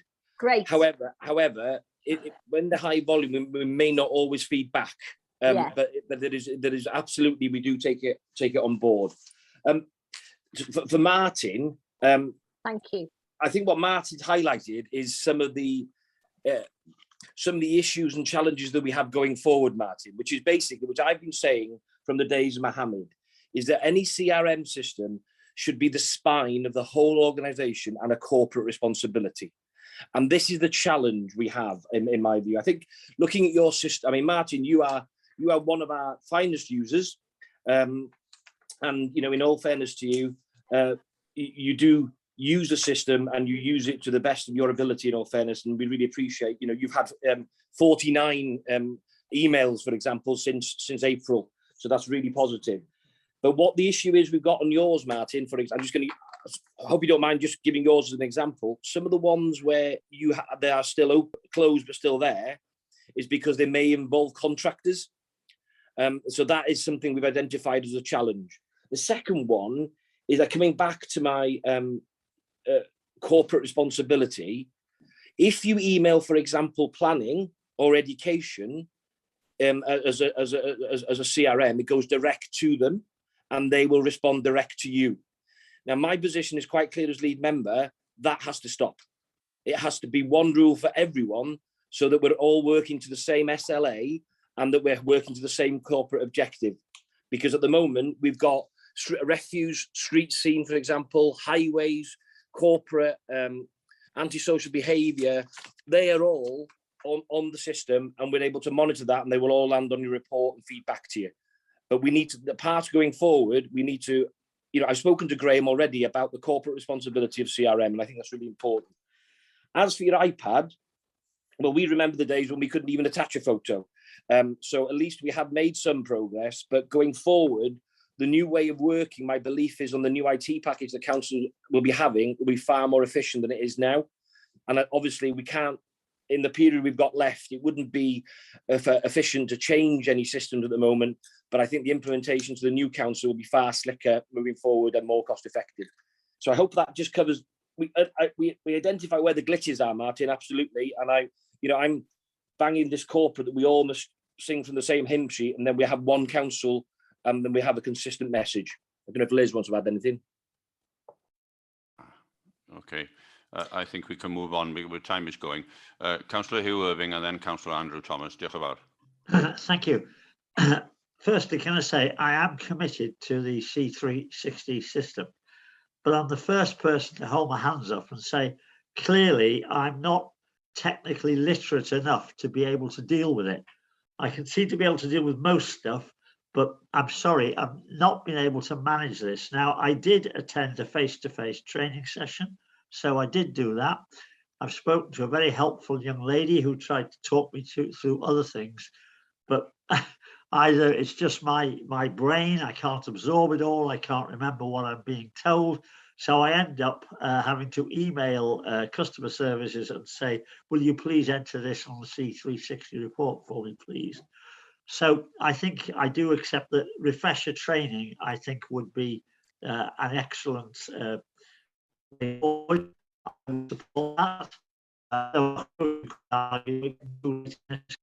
anyway, so that's spend money on that, but that's a matter for all the team themselves.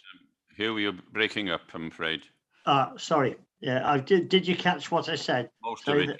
Most of it. Yeah, that basically I'm not good at dealing with the technical side of it, so I end up emailing customer services and saying C360 report, and then they enter it, and that's not the object of the exercise. I know that. I would support refresher training. Thank you. Andrew Thomas now, please. Yes, thank you, Chair. I think, Liz, you know my comments about this, basically.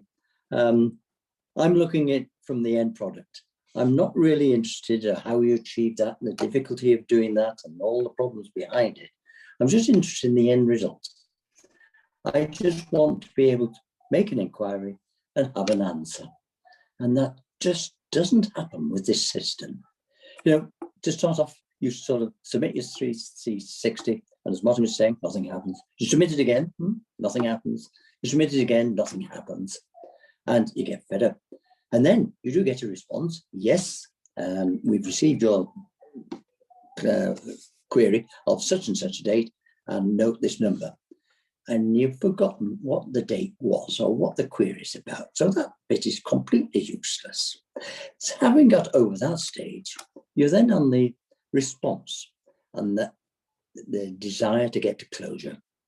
I get the impression sometimes, say anything, providing you can close it. You know, respond as soon as possible. We're waiting for joke blogs. And half the time, they don't understand the query because you haven't had that ability to have a one-to-one to talk to people. No, you've got the wrong place. I mean, I've had it time again, whether it's my explanation or their misunderstanding, but they just don't understand the particular location. Goes back to Martin, you know, if you have the photo, that'd be able to sort it out. So you have all these frustrations that when you do get a response, you don't get the answer you want. If you want to come back, you have the cat in hell's chance of coming back on that. You have to start all over again. And I find that totally frustrating. And a lot of people I know, as you know, at the OE Mag, you didn't get not you personally, but the system did get a very good ranking. And I've got to say in all honesty, I've given up on that. What I do find is if I do phone up, I get a far better response. Amen. Diolch yn fawr iawn, Andrew. Frustration there. Thank you, Andrew. You now, Liz. Sorry. I'll go first, if I may, Chair. Oh, sorry, Hugh. Dwi'n anwybyddu di, dwi'n ymddiheuro. Sorry, Hugh, I'm ignoring you. Yeah, as somebody who, you have 11 queries since April, Hugh. You have been to attend the training, and I'm glad to see that the email works for you and there's no problem with that. But I just want to be clear, the understanding is that if you email over the weekend, it won't be actions until Monday. That's the fundamental difference. I'm going to come on to Andrew. And I'm going to reiterate what I said. It is a corporate responsibility.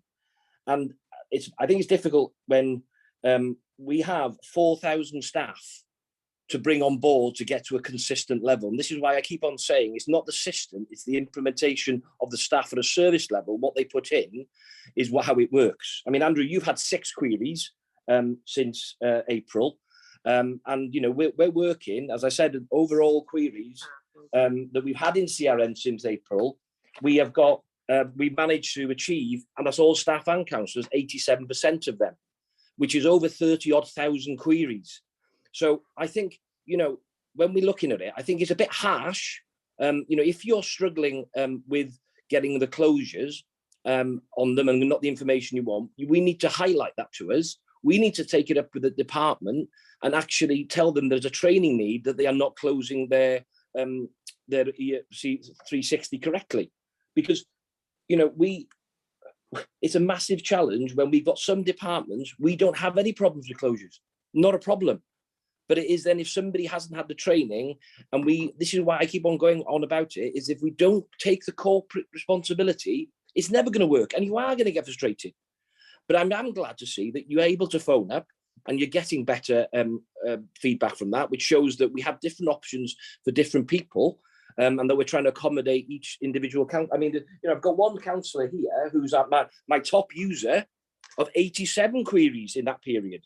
And I haven't got him telling me that we're not closing properly. So maybe you're just unfortunate on the 6 that you've had, that you haven't had the best experience, and they may have been in a department that may have issues with closing, which if you email Liz the information, we can chase up for you and make sure that it doesn't happen again, because we want this to work for us all, not just the few that are getting the most out of it. And, you know, I've highlighted stuff, like I said to Martin Holland before, that we need to get every department on board, because it's not acceptable that we're spending money on a system that staff aren't all consistently working with. And that is the fundamental bottom line for me, to get the best out of this system going forward. I don't know if Liz wants to add anything.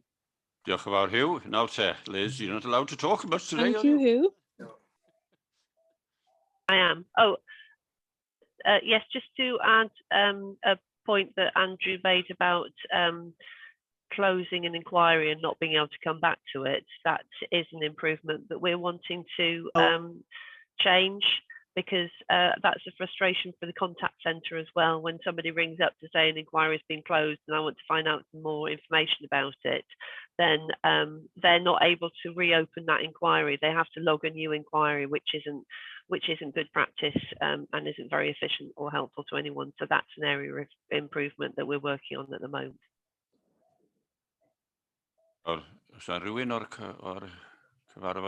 Is there anybody from the committee wanting to come back before I go to Councillor Mary Glow Davis? Welcome, Mary. We've got if I might, Chair, Mary can go first because I've called him. Mary first. Thank you, Chair. I'm sorry to step in before Hugh. Could I start by saying I agree with Councillor Martin Holland's comments and also Councillor Andrew Thomas. You know the problems that I'm getting. Could I also thank Councillor Hugh Hilditch Roberts for the presentation? And I'm sure he didn't think putting an end to a discussion as to what he said in the beginning. But if you look at page 181, 4.1, it's quite interesting that Civica carry out the work for us. That's just something to consider. And coming on to officers, and thanks to Liz for providing this comprehensive, honest report, and also for her assistance if I ever contact her with regards to a complaint. She's always been very helpful. I'm still waiting for a reply, of course, to queries. So thanks, Liz, and to all the staff. They are excellent. If you do phone, they are exceptionally good, and could I thank them? I think that you've touched on the problem, that it isn't the department that's the problem, but customers trying to contact the departments that they're having problems with. Their answers are terrible, to be honest. If you look on page 189, it shows in Appendix 2 how the reply should be. And I have never seen anything like this, to be honest. It's excellent. It provides the dates, and then there are responses. but that doesn't happen, I'm afraid. That doesn't happen. I have got one complaint. It's been ongoing since the winter of 2020, and the answer I had during the summer 2020 was it'll be done during the winter. I'm still waiting. We're coming up to winter 2020-21 now, and nothing has been done. So that's almost 18 months, to be honest. There's another complaint, and Liz drew attention to this. It was a very old complaint regarding road signs, but as the officers had moved from one job to another, it was mislaid, and now it's appeared as a new complaint, which is only about a month old, but it is exactly 2 years old. And nothing has happened with regards to that. The final note I had was, we have ordered signs, or we're going to order signs, but they've had 2 years to order them. And this is another interesting one. The complaint was, with regards to roadworks, referred to highways, and I'm still waiting. Thank you. I just want to say, Mary, I wasn't trying to choke the discussion in any shape or form, but I'm going to answer in English because the papers in front of me I've got it in English, and you refer to Appendix 2, and this comes to my opening gambit, is that the system is okay, providing you work it in the right way. Yeah. And that there is an example of where, as a council, we should be aiming to get to for good practice. Now, right. So what I'm saying is that the training that we need to get to is the standard that we expect. I take your individual examples and your frustrations, but again, I sit here as the lead member for the customer service system, not for the individual services. And what I would say, from being, in the same frustration as you have been, Mary, in many a time, is that it's the priorities of the service. And, if we need to be pushing back, and I think, I think Andrew and Liz touched on it about the reopening of, if you're not satisfied with the query, it should be reopened and said, actually, no, you haven't answered it, come back to me with more information. Yeah. But I think every one of us had that good practice in Appendix 2 pop up on our system every day, there'll be job done and no issues. So that's where we need to be at. And this is why I keep on saying, and I said it to Mohammed, and we're saying it to Graham until I'm blue in the face. Unless we all get on board this ship, it ain't going to turn around. And that's really, really important because, as I said to you before, we have a system that is a simple CRM system.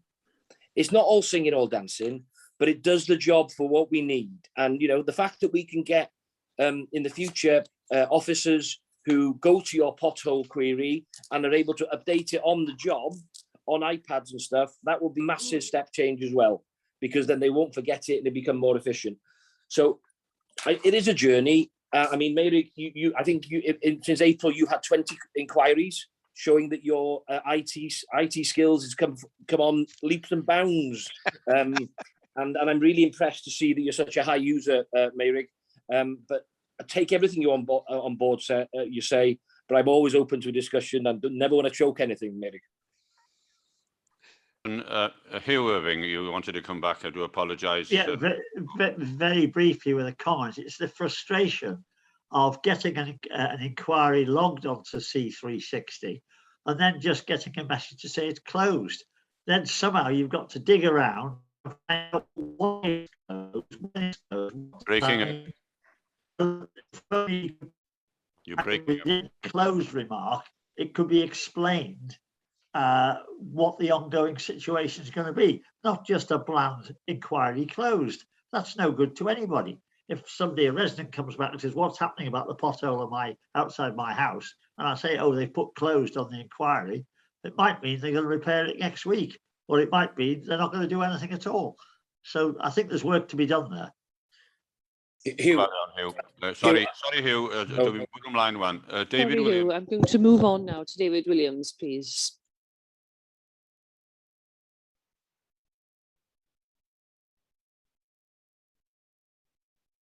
You're mute, David. David, you're on mute. Okay, is that better? Yeah. Yeah, diolch, Mr. Cadeirydd. Just to back up what Hugh was saying, I also find it incredibly frustrating just to see that the inquiry's been closed. I mean, and no further information, and very often the problem still exists. Is there some way that we can be in some way consulted as to whether we're happy with the outcome before closing this inquiry and then going through all the whole rigmarole again of scrabbling around looking for when you reported it and to reopen it? Because I've still got an ongoing issue now with uncut grass banks that should have been done in August, still haven't been done, although I've been told they're going to be done. And this was over 6 weeks ago. Yeah, don't close these inquiries, please, without some sort of consultation with the councillor or the person that's raised it. That would be my request. Diolch.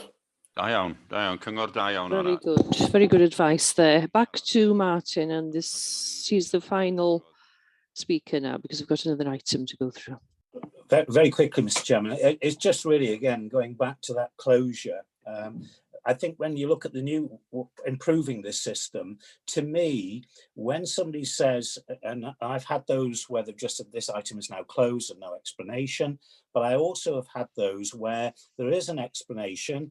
We've put this on the work schedule, but to me, that's not completed. It's not completed until it's actually the job is done. So I would prefer to see those left open because I have found that when that happens, something goes on and then 2 months later, it still hasn't been done. So at least if it was on the open file, then at least we know where we are. That's just a point of information. Thank you. Diolch yn fawr. Could you be concise as you can, please, Hugh Hilditch and Liz, if you want to come back, please. Diolch. Yeah, thank you, Chair. Hugh Irvine, I think absolutely your frustration about the close, I think we totally get it and agree. We are aware that there's a future queue, like a parking area. So I think we need to look at that and how the staff can put it in there instead of just closing it. Because, the example that Dave has just given me, because I've sort of preempted a load of the questions there, so I've gone into deep knowledge of, what you might raise. And, David's example is it's the council have issued the work to a contractor. So therefore they've closed it, but the contractor hasn't come back and done the work or whatever it may be. So that's an example that we need to chase up. We do have a further working group going forward on this, which I think, like Ellie said about the suggestions, we'll feed in. But I know we all speak from our own experiences, don't we? And we all speak from our frustration. I've got one going back a while on drop curbs, and it frustrates me that I haven't had them done and what they are. So I totally empathise. But I just want to put, if I may finish, I don't know if Liz wants to come in after me, but just to put into context that all is not bad. There are some examples that we need to evolve and work with. The inquiries that the council received from April to October 2021 was 38,152. Okay, right, and the majority of that is highways and waste, by the way. Yeah, so out of that, closed within the target date and no issues, 28,462, which is 82% of them have been closed within the target, and then 18% obviously haven't. And I want to just bear in mind that we are depending on some departments, highways especially, where I was out in a meeting saying that the number that they had last year on doing the jobs were double what they are now. So I totally understand the frustrations. I totally understand that we have challenges and we will endeavour, and I will be banging the drum, and I hope you will all speak to Graham and tell him how important 360 is to the organisation, that everybody uses it. But we've got a system that is fully bilingual, that is training. We are prepared to offer counsellor training. We're prepared to offer staff individual one-to-one training. It works when the information is put in right. It spits it out the other end correctly. But when it doesn't, we need to challenge it. And I think if you are having examples where you're getting a closure and you're not satisfied, you need to raise it ASAP, because we then need to raise it with the champions in that department and ask them to address the issues of what they're doing. So I think we've got something like 25 champions throughout the organisation that we can report to saying, you know, Mayerig's asked about signs in this area. He's had a closure. He hasn't had his signs. Where are they? You need to come back. So I think all I'm saying is give me real examples and I'll work with you to try and nail them. But if not, I'm struggling. Thank you. Thank you very much. Very good. Liz, do you want to come? Sermon? No, thank you. Okay. Diolch yn fawr iawn, Hugh, a diolch am ymateb. Thanks to Hugh, and thanks for responding so positively, and all the best to Liz with this work. It's not easy. Us for being so blatant and so to the point, but Hugh Hilditch came back wonderfully well also, answering our queries. Well done. Felly, the recommendations, we have considered the content of this report and, if appropriate, define areas that require further scrutiny. I think you've got some there. Can someone support that, please? Would you put your hand up? Thank you, Hugh, and seconded by Councillor Bob Murray. All in agreement? Diolch yn fawr iawn. Welwn i chi eto. We'll see you again. Ta-ra. Diolch yn fawr. Diolch yn fawr. Right, we go on to the next item, which is item 8.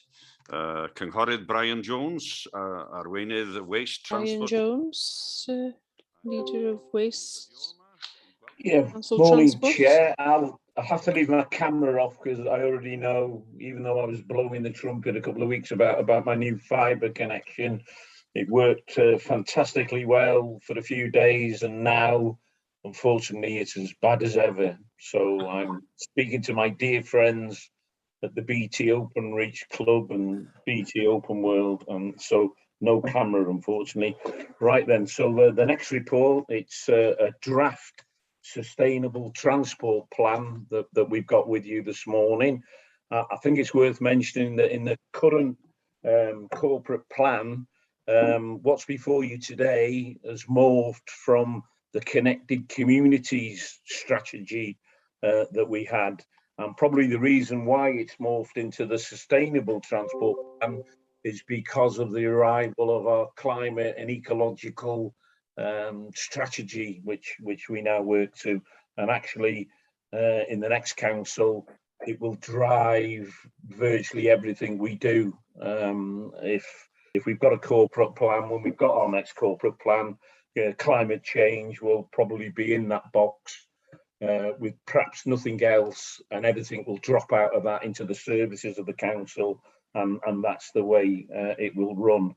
So we've got this draft with you today. It will eventually be a clear vision for the future of transport in Denbighshire.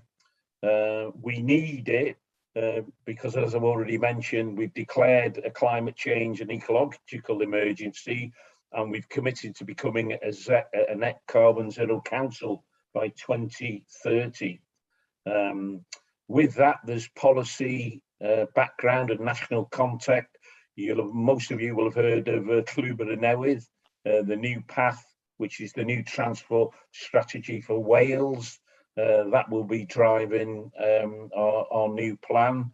There's the regional picture, which is developing, which, if we talk about bus services, you'll have heard of corporate joint committees, you'll have heard of the North Wales Metro. All these come into what will help us develop our sustainable transport plan going forward. So we have got a vision for the next 20 years, which is in the pack. There's our priorities for the next 5 years. On where we see we will go, and we see how we will measure the success of that. Active travel will be a big part of it. Bus travel, I've just mentioned, will again be a major part of it. And tagged in with that, we must not forget about the rural areas of Denbighshire. I bang this drum at a regional level with the hierarchy of Transport for Wales and Welsh Government, that we mustn't forget about the rural areas of Denbighshire and how will we accommodate transport, active travel in those areas going forward. Really important thing that we don't forget that topic in the next council. Electric vehicle charging will be a major part in the short term, long term of the sustainable transport plan, which will encompass the fleet vehicles, flexi bus services, which some of you will have heard of.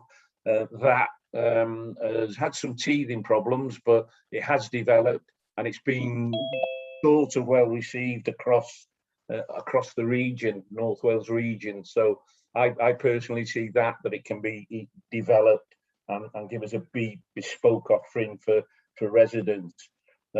Planning policy will be important. The new local development plan, which I assume we'll see early in the new year, that will have a part to play, and I hope it meets the requirements.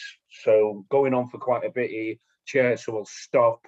I'm not sure whether this report should have moved into part 2, Chair. I don't know if that's been discussed with you. If I can hand over to Mike Traffic, he might say a few words on that. Diolch, Brian. Ga I ofyn i'r Thank you, rhian? Brian. Could I ask Rhian to come in here? I've been rather concerned whether this should be in part 2. The Appendix B of the report, which is part 2. So if you go into any detail on anything in there, that's where you need to move into part 2. Right. So do we want to move into part 2, Chair, or will you conduct that at the appropriate time? Well, it's up to the persons that are bringing it up, and I will move on that. Diolch, Brian. Right, okay. Emlyn or Mike, croeso I chi. Diolch. Welcome to you. Bore da, diolch yn fawr, Mr. Cadeirydd. Good morning. Thank you, Chair. In a minute, because he's been leading on this project. He's got obviously a lot of the detail. He'll take us through the report, but I think Brian set out very clearly, really, the vision. This is about setting out our Denbighshire vision around sustainable transport.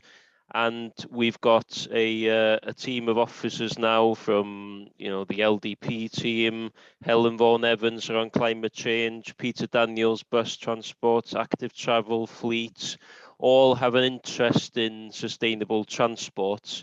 And therefore, the objective here is to pull all this together into one plan that is hopefully coordinated and coherent, and how it's setting our vision out for the next 20 years, really.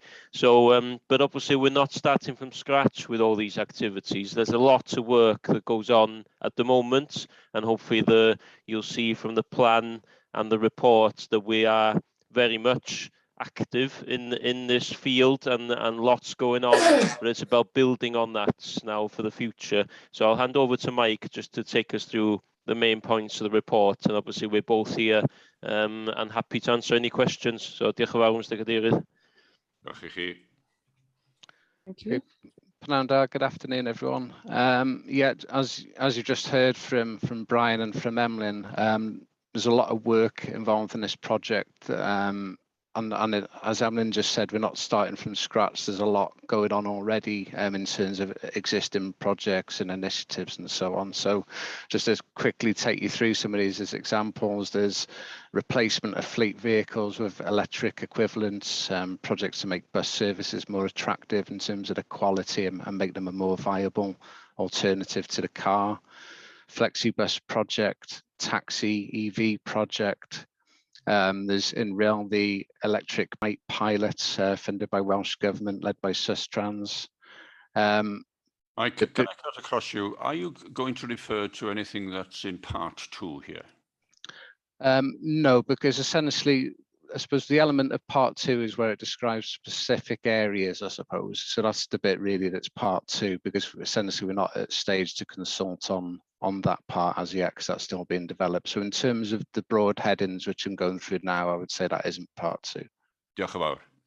Okay, so yeah, just carrying on. So for example, the building of new active travel paths, which obviously been ongoing for some time, but that's still very much a huge priority for us, both in terms of building new routes, but also improving existing active travel routes. There's the promotion of active travel in schools, things like bike it days that take place. There's the public EV charging project, which I'm sure you'll all know about, that's going to be implemented around sort of March, April of 2022. There's of course planning policies around encouraging greater use of greater use of sustainable modes such as the bus, walking and cycling, less use of the car. And the bike to work scheme for employees, and also changing the way we design all of our traffic and highway schemes, such as putting active travel at the forefront of how we design those schemes, not just schemes that are specifically for active travel. So with all this that's already going on, it's probably a fair question as well, why do we need a sustainable transport plan? Well, really, because there's so many different departments involved. We think it's important to put all of this into one place, so it's an effective way that we can communicate both across the council and with our community in terms of the work that's going on.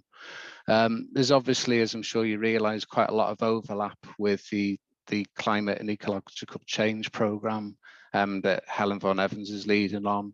And that's one of the reasons that Helen is part of the Sustainable Transport Plan project teams, because it's not about duplication, but it's about realising that while the corporate work is understandably focused on the way we operate as a council and the services we deliver, commuting, business travel, and all the as well as carbon generally, there's obviously the transport focus and emissions resulting from transport related to that.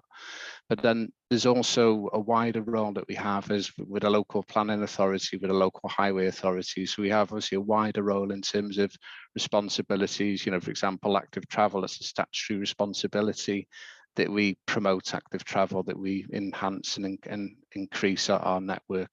So the idea with the plan really, it's putting everything in one place. It will help us with funding bids because we can demonstrate the joined up approach that we're taking, and communicate easily to the public about what we're doing. And also importantly, as well as Emlyn said, it helps us build on what we're doing already, perhaps but identifying where there's any gaps at the moment in what we're doing, or there's some things that we've not yet considered that we could do or do some things differently. So that's the purpose of it really. So it won't go on too much longer because I'm sure you want to ask questions, but hopefully that's it in a nutshell. Thank you. Diolch, Mike. Diolch yn fawr. Un cwestiwn gyna I. Thank you, Mike. One question from me. As you know, I've got a great interest in people with disabilities, and could I thank one member of your team, Ben Wilcox-Jones. I was in with a meeting regarding advocacy recently, helping the blind, people with mobility problems and so on. And I'm glad to see on page 199 that you are considering people with disabilities in this report. This is very important for people who go on buses and so on, and I hope this will take a very important part in the report in the future and also in this plan. It's not a question, but you know that this is important and very important to people with disabilities in Denbighshire. Not a question from me, but I just wanted you to note that, please. Could I move on now, please, again to Councillor Ellie Chard, and then we'll go to Peter Scott and then Hugh Irving. Right. We'll go to you first, Ellie. Right. My question is, we've only 5 weeks ago, we purchased a second-hand electric Corsa. Getting used to it, but tomorrow, for the very first time, we're actually going to drive over to Lincolnshire. So it's lovely. You put your foot down on the accelerator, and I've been driving since 1975, and it doesn't half go. And it's super, and there's no exhaust, etc. So those are the advantages, but the disadvantages are the charging places. Mike, I'm pleased to know that you're getting your chargers in the car parks. I would say we possibly need more, and I'm hoping, I don't know, I might have to send letters out to Morrison's and etc. They need more in their car parks as well. The Morrison's in Real is super. It's fine. It's fine once we've got the app. But also, we need to make sure, and I think I might have to bring this up in planning, we do need all new properties to be with home chargers as well. So that's something I thought I'd mention, because it is sustainable transport. You're not using diesel or petrol, but my question is basically we need more chargers in the county. Okay, it's not a big question, but I thought I'm going to air it here. Thank you. Peter Scott now, please. Yeah. Thank you. Councillor Peter Scott now, please. Thank you, Chair. Similar to Ellie, really, but I was just wondering if it's probably a little bit too early, but do we have any figures yet to show if electric taxis and change of vehicles to electric is saving any money for us and saving any carbon products that are going up into the sky? Is that help? From Ellie's point of view, I think planning is going to have all the houses have got electric charge now, Ellie, but that's one for a different one. It's probably my voice, Chair. Very sorry. I've not had enough coffee this morning. Yeah, but it's just if we got any figures yet to show that electric changing taxes and such is saving us money and saving us the ecological side of the business. Thank you, Chair. Hugh Irving, please. Thank you. Partly question, partly comment. Were these proposed active travel measures are going to impact on a community insofar as maybe a change of traffic flows or alterations to pavements, anything really, can there be an assurance from the officers, please, that the individual communities will receive consultation and information from the active travel team that could go through their mags?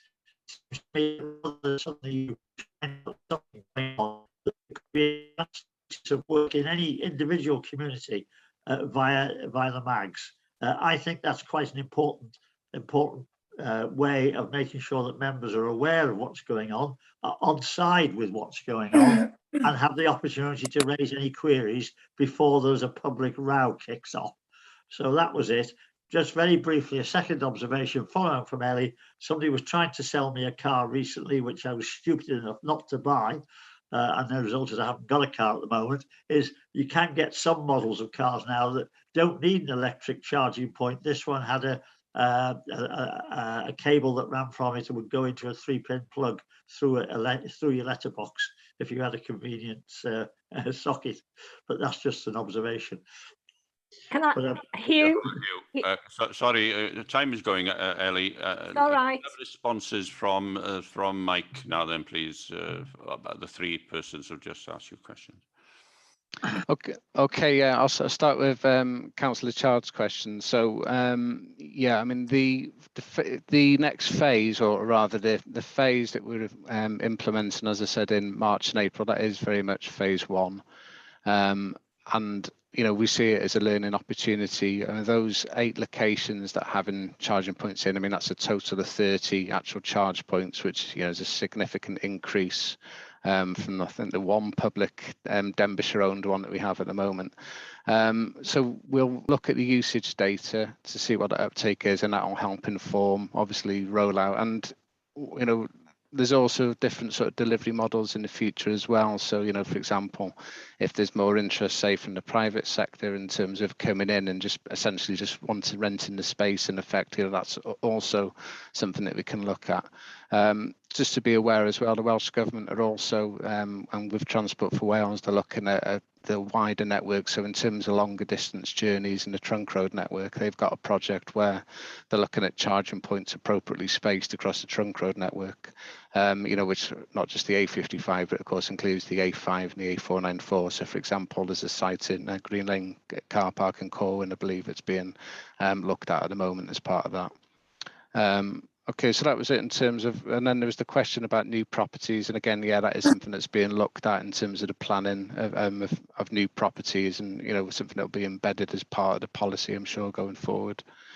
So Councillor Scott's question about figures, I'm not aware of any figures at the moment. I suspect it's too early. My colleague Peter Daniels is also here today, though. So Peter, I don't know if you're aware if there's any figures yet, or if it's too early in terms of actual reductions in emissions and so on.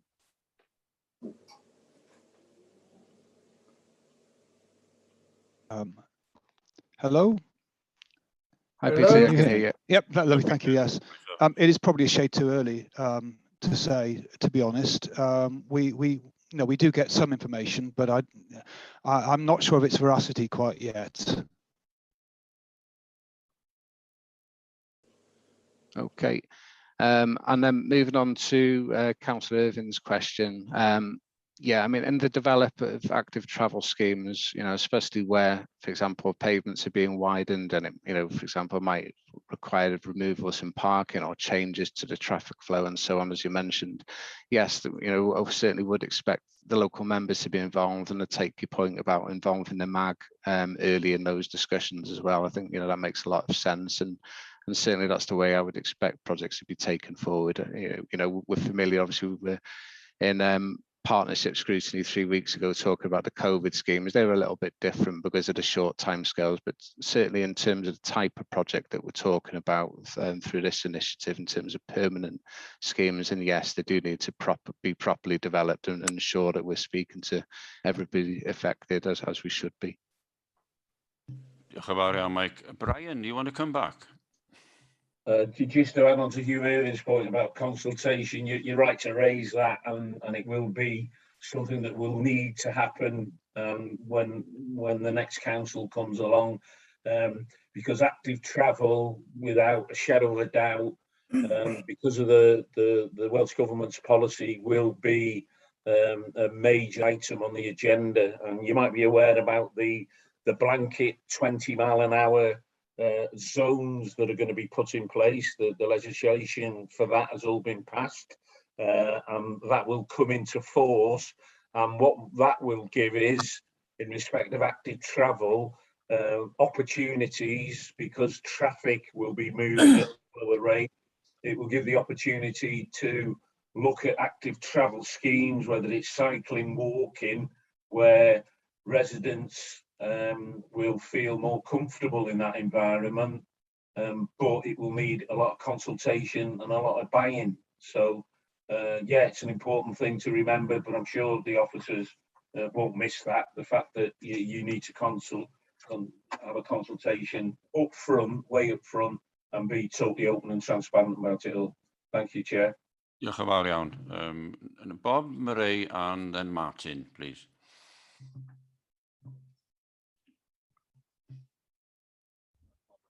Bob, you're on mute.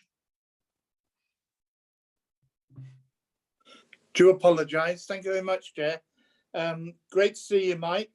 I'm speaking on behalf of Councillor Hugh Irving and myself, because both our wards are on the Morvers. Our pathways have been damaged greatly by Natural Resources Wales. When cleaning the cut from Rill to the Morvers, they've used track diggers, and they've ripped them all up. We have had bits and pieces reinstated, but it's not brilliant. And I would like to know what we can do about this, because the Morvers, as you know, has been turned into a wonderful site for wildlife and everything. And the disabled people with the dogs and anybody else, use this greatly. So I'd like to know, what can we do, as the Levelling Up Fund has said no. And as I said, they're greatly used by the residents, and because we're having this new wetland, they'll be used even more. We have had a older resident slip on the bank and has gone down into the water. Thank goodness he was okay. But we've had a lot of people tripping over things as well. So could you please let me know what we intend to do, or what can we do? Thank you very much, Chair. Diolch yn fawr. Martin, please. Diolch. Thank you, Chair. Obviously, tourism is one of the biggest businesses here in Denbighshire, and it's no different in my part of the world.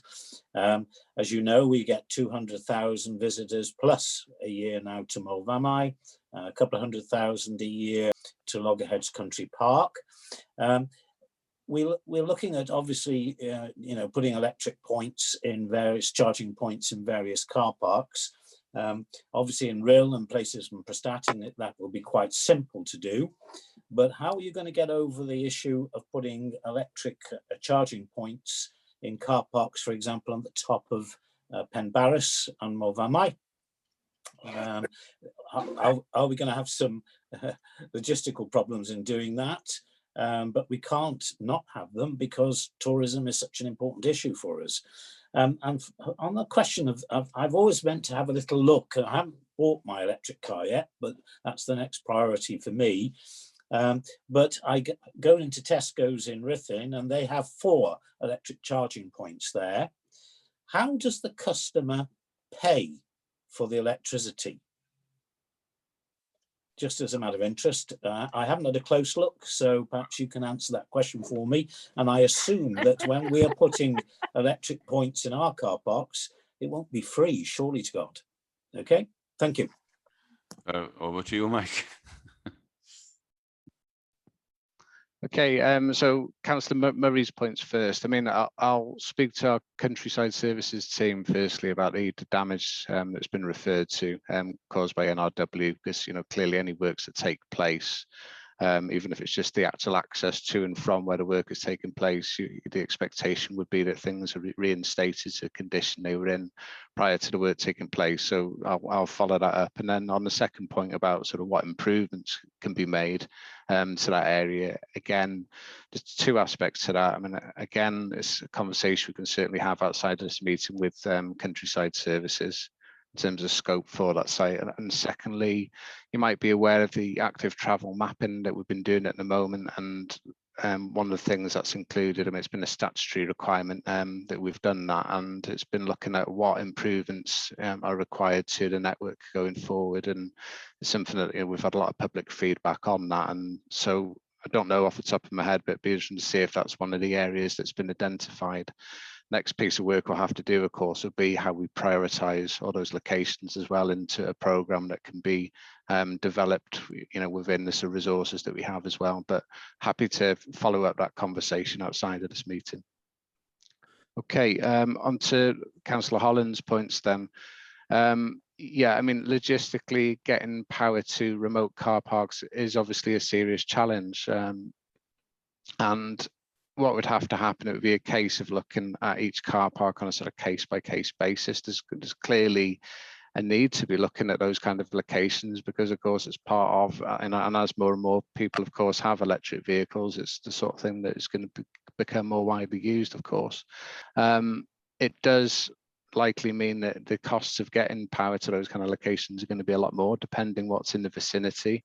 And it also is related to the level of power supplied, of course, as well. So the more sort of, they call them the fast chargers, which are in the sort of 7 to 22 kilowatt range, are more sort of standard power supply. But then when you go in for, say, the 50 or the rapid, as you can see in motorway service stations, you can be involved in putting a small substation in and those type of things as well.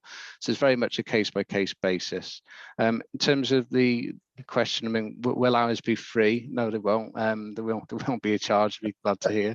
And that's part of the contract arrangement that we're looking at the moment. But in terms of how customers pay, there's essentially a couple of different options, but the charging points that we're looking at have what's called an open point protocol. So essentially, there's a range of different apps that people can install on the smartphone. One of the popular ones you might have heard of is ZapMap, which also maps where all charging points are, both publicly owned and privately owned, that are available for public use. So they can pay for a variety of different apps. Some energy, like domestic energy providers, I know, for example, Ecotricity had a scheme where if you were a domestic customer with them, you got it for free. But generally, people have to set an account up with the app, and then they pay through that, basically. And then another option as well is, because I appreciate not everybody may have a smartphone, so there's also another technology. You might have heard of the All-Star fuel cards, which traditionally have been used for paying for petrol and diesel, but they're also have been diversified so they can be used for electric vehicle payments as well. So it's essentially you scan the card basically. You'd obviously have an account set up and you pay that way as well. But there'd certainly be no cash going into the charging points. Okay, thank you, Mike, for that. Can I just say, Mr. Chairman, it looks as if I'm going to have to buy one of those damn iPhones, which I've been avoiding for years. So I'm going to have one of those. God, they win always, don't they? And the other point is, obviously, what I'm concerned about is we've just had a lot of parking problems, as you know, at Movamai. I'd hate to think that in the future the problem will be abandoned cars because they can't get a charge. But I just add that to the pot. Thank you very much, Mike. That's great. And thanks for explaining how they pay for them. Thank you. Die on, Mike. Good, Mike. Now, it's so cold here. It's all right for you. You're in your homes in brilliant heating. Rhian, Rodri and Marian and myself are really, really cold. So I hope Councillor Meirig Lloyd-Davies and Gwyneth Kensler will be as quick as possible, please. We'll start with Gwyneth. I'm going to fetch my coat. So if I disappear, you know where I've gone. Thank you, Diolch, Marian. Thank you very much. I'll be very quick with the electric charging. And this was pointed out to me the other day. And it has been touched on this morning.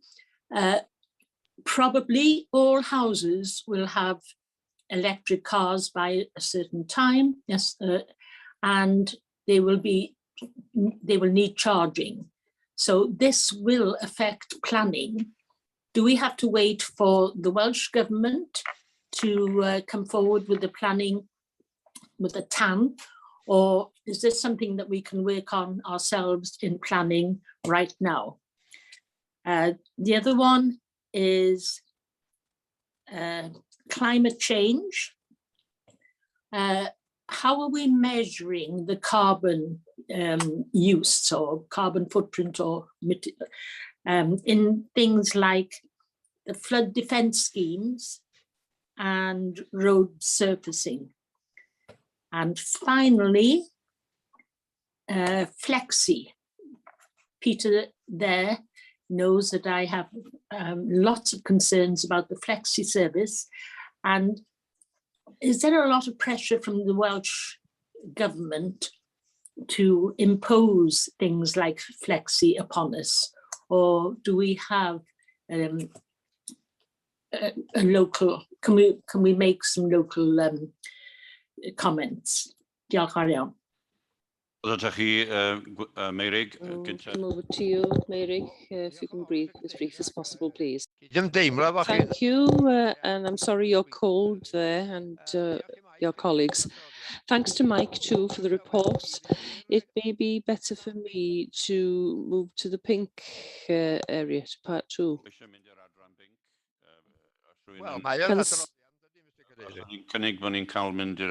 Can someone propose that we move to part 2? Propose that we move to part 2. And I'm seconding it. Right, if you can be as brief as possible, please. I'm sorry about that, Chair. 2 minutes. All right, I'll hurry.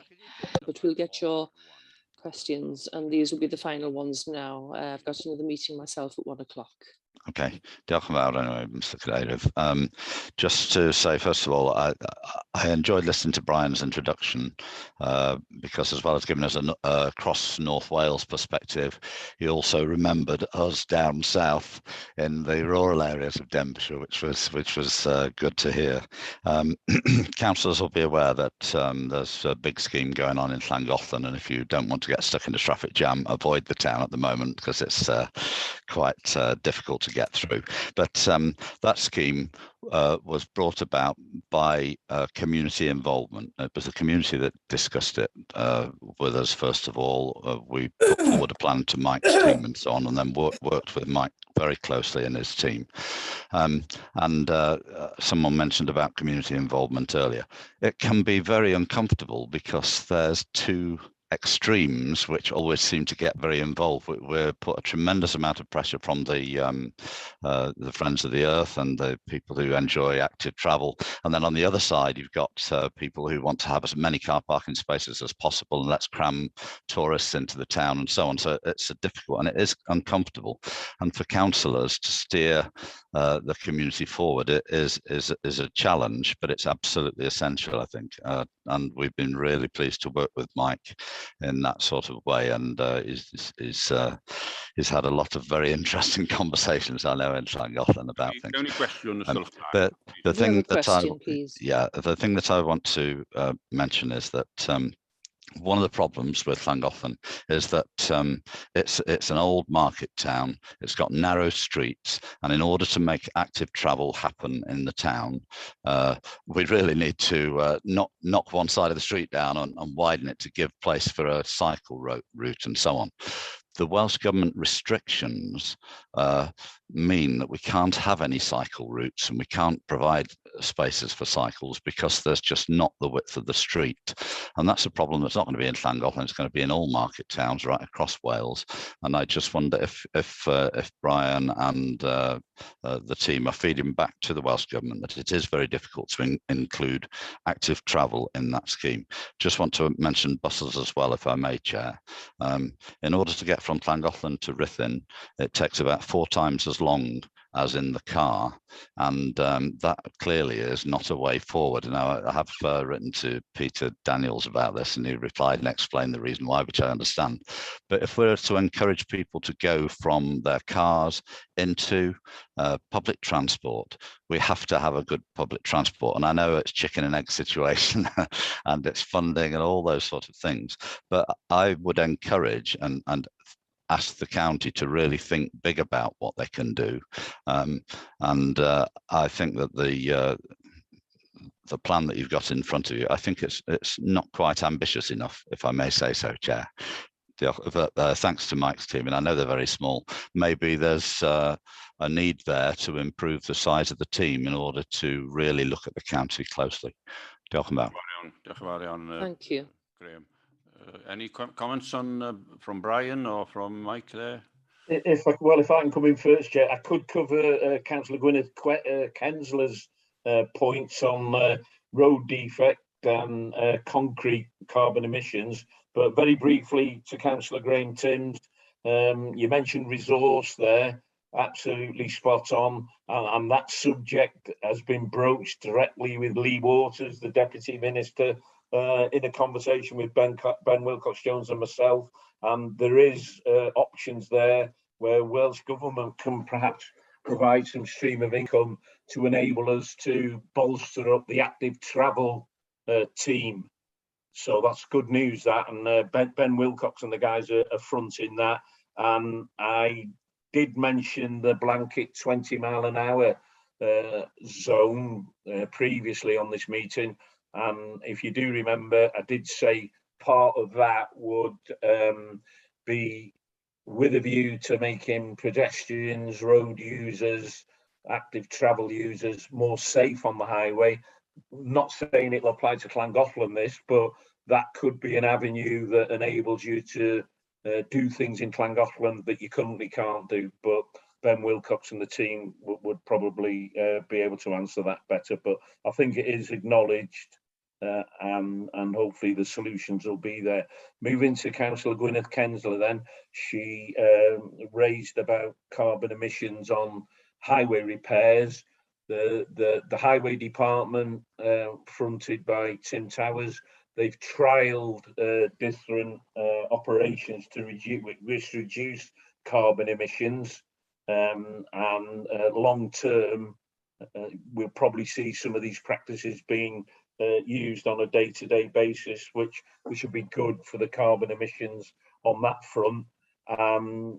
Councillor Gwyneth Kensler, you did make a comment about concrete at a previous meeting, and I'm pleased to be able to tell you that on the Central Rail flood defence scheme, which is going to Cabinet in the near future, in the wellbeing impact assessment report, I asked, and it's going to be included, there will be a specific section there on the carbon emissions of that project. So I'm really pleased about that. And again, it'll be something going forward. It'll be part of everyday life within the council, that we'll be able to clearly see what carbon emissions are happening on something like, if it does go forward, because it hasn't been approved yet, the Central Rail Flood Defence Scheme, you will be able to see what it will mean carbon emissions wise. And in that impact assessment, you'll also see there's a couple of options there which could reduce the carbon emissions on that project if it goes forward. So I'm personally, as the lead member, really pleased about that. Officers took my comments on board, and they've gone away and done this assessment. But thanks to you, Councillor Gwyneth Kensler, because you put it in my mind. And so thank you for that. So I'm going to see some action on that front. Thank you, Chair. Diolch yn fawr iawn. Thanks very much. And now, does anyone else? No, I don't want to be stopping. Chair, sorry, I was going to say there's a couple of other points Councillor Kensler raised that I've noted down. So the first one was the question about, can we compel house builders essentially to provide charging points? I'll need to ask that question to my planning policy colleagues. So if I can provide an answer after the meeting, if that's okay. I suppose the question is, because I think the question was, do we have to wait for whether it's national policy to change or guidance to change, and or indeed does it become statutory, or is it something we can do sooner as well? So I'll get an answer back on that. And then there was a further question, I think, about the flexi service. Peter, I don't know if you're able to answer that. Thank you. Yes, I suppose the first part of the answer for Councillor Gwyneth Kensler is also pertinent for Councillor Graham Timms. Currently, there's an emerging landscape, as you're probably aware now, regarding Transport for Wales and CJCs and so on, and even talk about franchising. And we're going to see potential improvements to bus services as we go forward. And it's a matter of now finding out how we as a council sit in within that, and how we can ensure that the voices of local members are well and truly heard.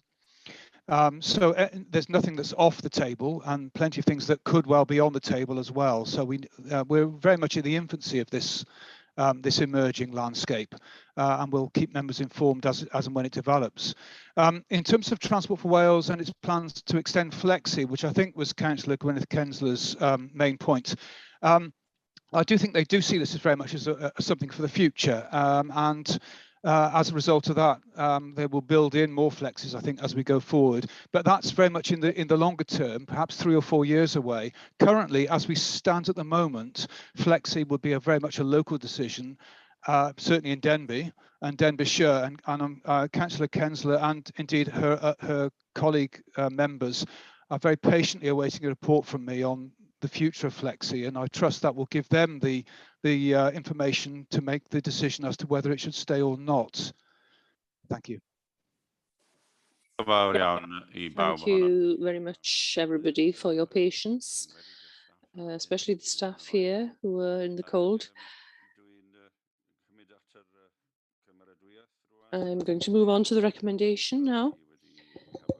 Observed the recommendation, and we had a very good discussion on this, and I thank Brian Jones for his time, and also the officers under Emlyn, Mike and Peter. Dwi wedi blino, a mae hi'n oer ofnadwy yma. Apologise, I'm tired and it's very cold here. Can somebody propose that we've gone through these thoroughly, please? Thank you, Ellie. And I will second that. Is everybody in agreement? Thank you. Thank you all. And we'll move on now to the next item, agenda item number 9, to do with the scrutiny work programme. We'll move on to Ria. Right, this is the usual work programme. There are 1 or 2 points that you've mentioned already today. Under the report on the corporate plan, the matter of the single access route to housing was raised. There is a report on your work programme for next time on the housing strategy. Some of those points raised by you this morning, you may be able to get an answer to those under that item next time. Also, Councillor Martin Holland raised BT and digital services in rural areas. If you want that to come in the future, could I suggest that you put it in the form and send it to me within the next hour? We can discuss it in the chairs and vice chairs group this afternoon. If not, we'll do it next time. I've also discussed staff and additional learning needs. That's already on your work programme. So your next meeting on the 27th of January, you have got 4 items, quite substantial items. So I think you've got enough there to keep you going. Yes, indeed. So as I mentioned, the chairs and vice chairs group are meeting within an hour. So there are 1 or 2 requests there already for discussion. In Appendix 3, you'll see the Cabinet's work programme in case there are any items there that you'd like to look at in the future. And in Appendix 4, you'll see the latest about your recommendations in the last meeting. Also, last Friday, I sent to you a document for information with a little bit of information about the costs with regards to MAVOD that you'd requested, and also the latest quarterly report on complaints to the council and how they are going. That's all I have to raise with you today, unless you've got any questions. Any questions to the officer? No, thank you. And the final item is reports from feedback from committee representatives. No, nothing. Right, well, thanks very much. So thank you for your patience, and I hope Nicola is going to take this into consideration, that it isn't appropriate for us to be working in such cold circumstances, the staff and myself. I hope you'll pass that on, Nicola. It's all right for you in your homes and in your offices, but this isn't fair. And we'll see you on the 27th of January. Thanks very much.